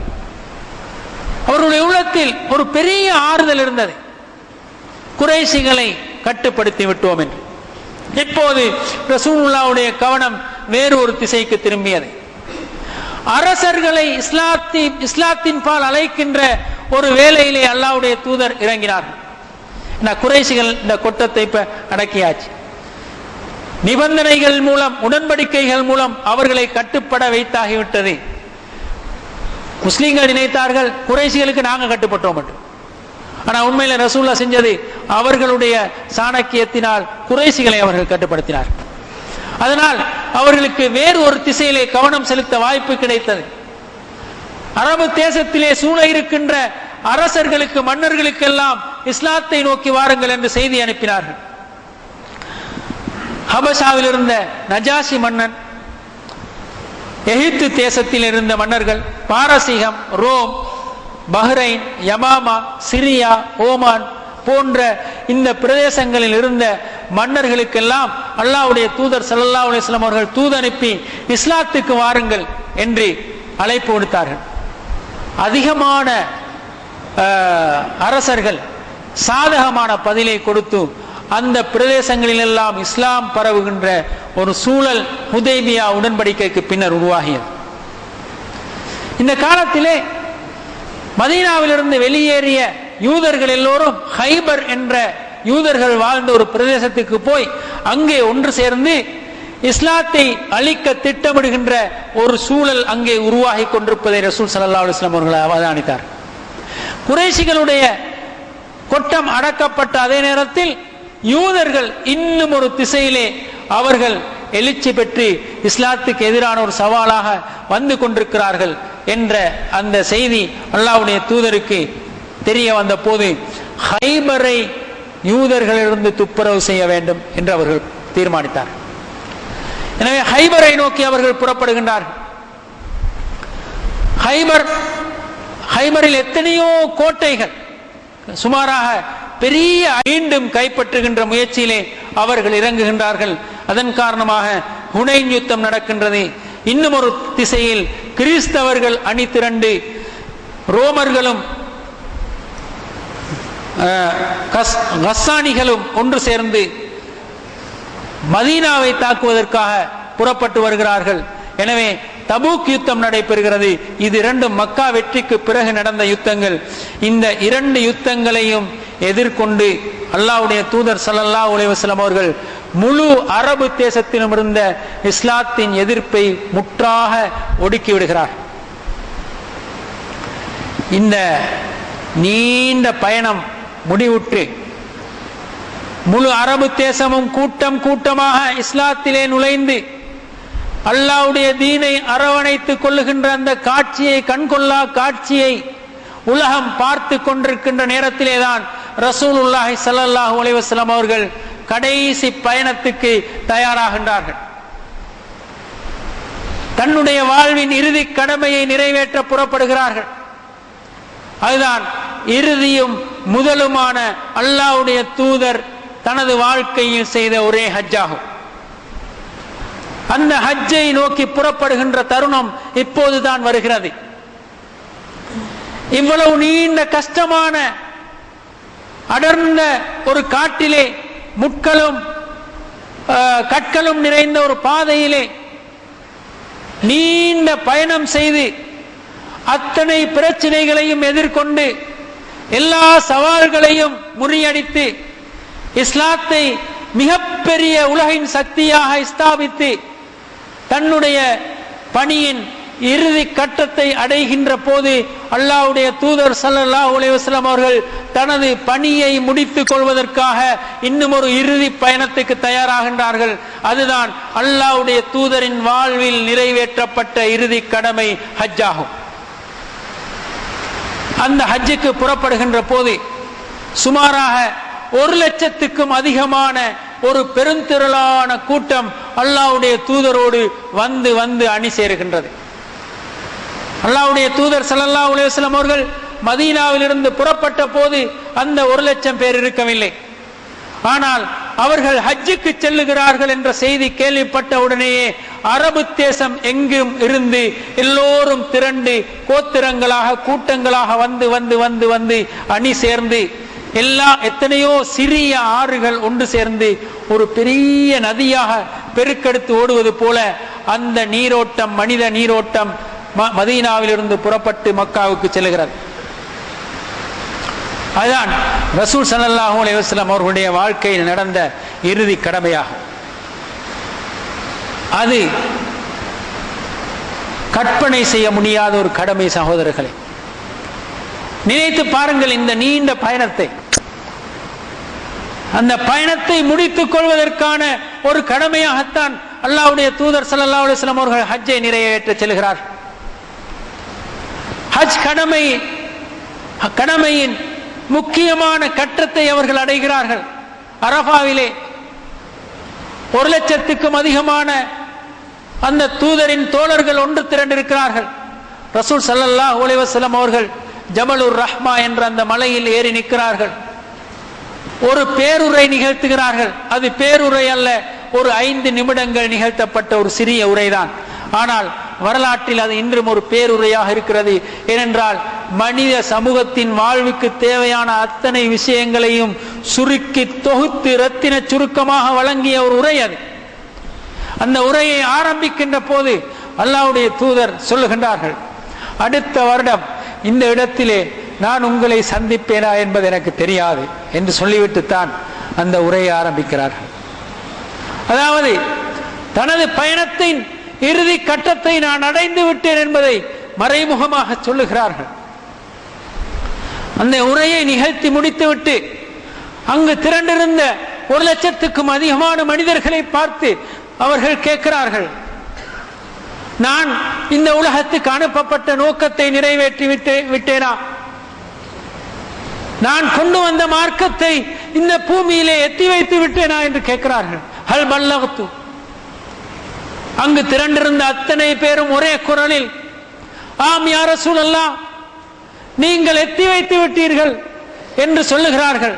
உடனே தங்களுடைய 2 கரங்களையும் வானத்தின் பால் உயர்த்தி அல்லாஹ்வுடைய தூதர் ஸல்லல்லாஹு அலைஹி வஸல்லம் அவர்கள் அல்லாஹ்விடம் சொல்லுகிறார்கள், அல்லாஹும்ம ஃபஷ்ஹத், யா அல்லாஹ், நான் எனது பணியை முடித்து விட்டேன் என்பதற்கு இங்கு திரண்டிருக்கின்ற இந்த பெருந்திரளான மக்கள் சாட்சி, நீயும் சாட்சியாக இரு என்று சொன்ன போது அல்லாஹ் நானும் அதற்கு சாட்சிதான் என்று சொல்வது போல ஜிப்ரீல் அலைஹிஸ்ஸலாம் அவர்களை அனுப்புகின்றான். இந்த குர்ஆன் வசனத்தோடு அவர்கள் வருகிறார்கள். அல் யௌம அக்மல்து லக்கும் தீனக்கும் வ அத்மம்து அலைக்கும் நிஅமதி வ ரதீது லக்குமுல் இஸ்லாம தீனா. இன்றைய தினம் உங்களுடைய தீனை நான் உங்களுக்கு நிறைவு செய்து விட்டேன். அல்லாஹ் நற்செய்தி சொல்லுகிறான், இன்றைய தினம் இந்த தீனை நான் உங்களுக்கு நிறைவு செய்து விட்டேன். உங்களுடைய தீனை, எனது அருள்கள் அனைத்தையும் உங்களுக்கு நான் நிறைவு செய்து விட்டேன். இந்த உலகத்தில் இஸ்லாத்தை தீனாக நான் அங்கீகரித்து விட்டேன் என்ற அந்த சுப செய்தியை ஜிப்ரீல் அலைஹிஸ்ஸலாம் அவர்கள் மூலமாக அல்லாஹ் தஆலா தனது நபி முஹம்மது ஸல்லல்லாஹு அலைஹி வஸல்லம் அவர்களுக்கு இறக்கி வைக்கிறான். அந்த சம்பவம் நடந்த அரஃபா மைதானத்தை பற்றி தான் ரசூலுல்லாஹி ஸல்லல்லாஹு அலைஹி வஸல்லம் அவர்கள் சொன்னார்கள், அல் ஹஜ்ஜு அரஃபா, ஹஜ் என்றால் அது அரஃபா தான் என்று சொல்லி. ஹஜ் என்றால் அது அரஃபா தான். சகோதரர்களே, அந்த அரஃபா மைதானத்தில் திரண்டிருக்கின்ற மனிதர்களுக்கு ஒரு பெரிய வரலாற்றோடு தங்களை பிணைத்துக் கொள்ளுகின்ற ஒரு அவகாசம் கிடைக்கிறது. ஆனால் ரசூலுல்லாஹ்வுடைய இறுதி ஹஜ் தெரியாத காரணத்தினால் அவர்கள் அதனை மார்க்கத்திலிருந்து பிரித்தெடுத்த ஒரு துண்டாக பார்த்து விட்டு தான் வருகிறார்கள். அதுதான் சோகம். அந்த ஹஜ் அல்லாஹ்வுடைய தூதர் இந்த உலகத்தில் நிறைவேற்றிய நூற்றுக்கணக்கான கடமைகளின் இறுதி கடமை. இந்த உலகத்தில் சுமந்த அத்தனை சுமைகளையும் முடித்துக் கொண்ட இறுதி கடமை. இந்த உலகத்திலே என்னுடைய பணியை கடமைகளை பூர்த்தி செய்து விட்டேன் என்று பறைசாற்றிய இறுதி கடமை. இந்த உலகத்தில் இனி இந்த கடமையை நான் எனது பொறுப்பிலிருந்து எனது உம்மத்தின் பொறுப்புக்கு தந்துவிட்டு செல்லுகிறேன் என்று அவர்கள் பொறுப்பை கைமாற்றிய இறுதி கடமை. இந்த உலகத்தில் இனி அல்லாஹ்வுடைய தீனை யாரும் மிகைக்க முடியாது, அது எழுச்சி பெற்றே தீரும், அதனை தடுத்து நிறுத்த எந்த சக்தியாலும் முடியாது என்று பிரகடனம் செய்த கடமை. இந்த உலகத்திலே அல்லாஹ்வுடைய தீனின் கலிமா ஓங்கி ஒலிப்பதற்காக அல்லாஹ்வுடைய தூதர் ஸல்லல்லாஹு அலைஹி வஸல்லம் அவர்கள் பேருரை நிகழ்த்திய அந்த இறுதி கடமை அது. அத்தகைய ஒரு கடமையை நோக்கித்தான் அல்லாஹ்வுடைய தூதர் ஸல்லல்லாஹு அலைஹி வஸல்லம் அவர்களை அல்லாஹ் வழி நடத்தினான். ஹஜ்ஜை எந்த இடத்திலே கொண்டு வந்து அல்லாஹ் முடித்து வைத்தான் என்பது எங்களுக்கு புரிகிறதா? இதுதான் ஹஜ். இதுதான் ஹஜ். ஹஜ்ஜை உலக மக்களின் கடமையாக அல்லாஹ் ஆக்கி வைத்திருப்பதற்கான காரணம் அதுதான். ஹஜ்ஜை உலக மக்களின் கடமையாக அல்லாஹ் ஆக்கி வைத்திருப்பதன் காரணம் அதுதான். இந்த உலகளாவிய இஸ்லாமிய உம்மத் அல்லாஹ்வுடைய தூதரின் ஹஜ்ஜை புரிந்து கொண்டால் உலகத்திலே ஒரு பெரிய மாற்றத்தை இந்த சமூகம் உருவாக்க போதுமானதாக இருக்கும். அந்த ஹஜ்ஜிலிருந்து புறப்பட்டவர்கள் தான் உலகமெல்லாம் இஸ்லாத்தை சுமந்து சென்றார்கள். அல்லாஹ்வுடைய தூதரின் இறுதி கடமையை முடித்துக் கொண்டு புறப்பட்டவர்கள் தான் உலகமெல்லாம் இஸ்லாத்தை சுமந்து சென்றார்கள். அவர்கள் ஆப்பிரிக்க கண்டத்தை தாண்டி நடை போட்டார்கள். ஆசியாவின் எத்தனையோ பிரதேசங்களை இஸ்லாத்துக்கு கீழ் கொண்டு வந்தார்கள். இந்தியாவில் சிந்து நதி வரைக்கும் சீனா வரைக்கும் இஸ்லாத்தை சுமந்து கொண்டு வந்தார்கள். ஐரோப்பாவின் ஸ்பெயினுக்கு இஸ்லாத்தை கொண்டு சென்றார்கள். அந்த இஸ்லாத்தை கொண்டு செல்லுகின்ற பயணத்தை ஆரம்பித்த இடம் அந்த இறுதி ஹஜ்ஜின் இடமாகத்தான் இருந்தது. உலகளாவிய முஸ்லிம் உம்மத்தின் ஒன்று கூடல் அல்லாஹ்வுடைய தீனை உலகத்தில் ஸ்தாபிப்பதற்காக பயன்பட வேண்டும் என்பதைத்தான் அந்த இறுதி ஹஜ் எங்களுக்கு உணர்த்துகின்றது. ஆனால் இன்று அந்த ஹஜ் வெறும் ஒரு பயணத்திலிருந்து ஆரம்பித்து ஒரு தவாஃபோடு முடிகின்ற கடமையாக மாறி இருக்கிறது. அதன் உயிரோட்டம் குறைந்திருக்கிறது. ஹாஜிகள் தொழுகின்ற கடமையை தக்பீரிலிருந்து சலாம் வரைக்கும் நாங்கள் எப்படி பார்க்கிறோமோ அப்படித்தான் ஒரு இஹ்ராமிலிருந்து ஒரு தவாஃப் வரைக்குமான கடமையாகத்தான் அந்த ஹஜ்ஜை இன்றைய சமூகம் நோக்குகின்றது. அதனை விட வித்தியாசமான ஒரு பார்வை ஹஜ்ஜுக்கு இருக்கிறது. அந்த பார்வையை முஸ்லிம் சமூகம் பெற்றால் ஹஜ் என்ற கடமை உலகத்தில் ஏற்படுத்துகின்ற தாக்கங்கள் வேறு, அதன் மகிமை வேறு. இப்படி ரசூலுல்லாஹ்வுடைய வாழ்க்கையிலிருந்து எந்த கடமையையும் பிரிக்காமல் அல்லாஹ்வுடைய தூதரின் வாழ்விலே அதனை உரிய இடத்தில் வைத்து பார்த்து அதிலிருந்து படிப்பினை பெற்று அத்தகைய ஒரு ஹஜ்ஜாக, அத்தகைய ஒரு தொழுகையாக, அத்தகைய ஒரு ஜக்காத்தாக, நோம்பாக எங்களுடைய கடமைகளை நாங்கள் ஆக்கிக் கொள்ள வேண்டிய தேவை வருகின்றது. ஜக்காத்தும் கூட ஒரு மனிதனுடைய செல்வத்திலிருந்து ஒரு தொகையை பெறுவதற்காக அல்லாஹ்வுடைய தூதரின் வாழ்க்கையில் கடமையாக்கப்படவில்லை. மனிதர்களின் செல்வத்திலிருந்து ஒரு தொகையை பெறுவதற்காக கடமையாக்கப்படவில்லை. மாற்றமாக எல்லாவற்றையும் செலவு செய்த சமூகத்துக்கு செலவை மட்டுப்படுத்துவதற்காகத்தான் அல்லாஹ் ஜக்காத்தை ரசூலுல்லாஹ்வுடைய சமூகத்திலே கடமையாக்கினார். அனைத்தையும் அள்ளி கொடுத்து செலவு செய்த சமூகத்தின் செலவுகளை மட்டுப்படுத்துவதற்காகத்தான் ரசூலுல்லாஹ்வுடைய காலத்திலே ஜக்காத்தை அல்லாஹ் கடமையாக்கினார். ஏனென்றால் அவர்கள் நினைத்தார்கள் அத்தனையையும் கொடுக்க வேண்டும், அது ஃபர்ல் என்று சொல்லி. அல்லாஹ் சொன்னான், இல்ல 2.5% தான் ஃபர்ல், மற்றதெல்லாம் சுன்னத். அது அந்த காலம். ஜக்காத் அந்த காலத்துல வச்சு பார்த்தா விளங்குறது தான் அது. இந்த காலத்துல வச்சு பார்த்தா பறிக்கிறதுக்காக கடமையாக்கப்பட்டதான் ஜக்காத் என்று தான் நாங்கள் சொல்லுவோம். பணக்காரர்களிட்டிருந்து உரிய பங்கை பறித்தெடுப்பதற்காக விதியாக்கப்பட்ட கடமைதான் ஜக்காத். என்று இந்த கால பரிபாசையிலே பேச வேண்டிய நிலை வந்திருக்கிறது.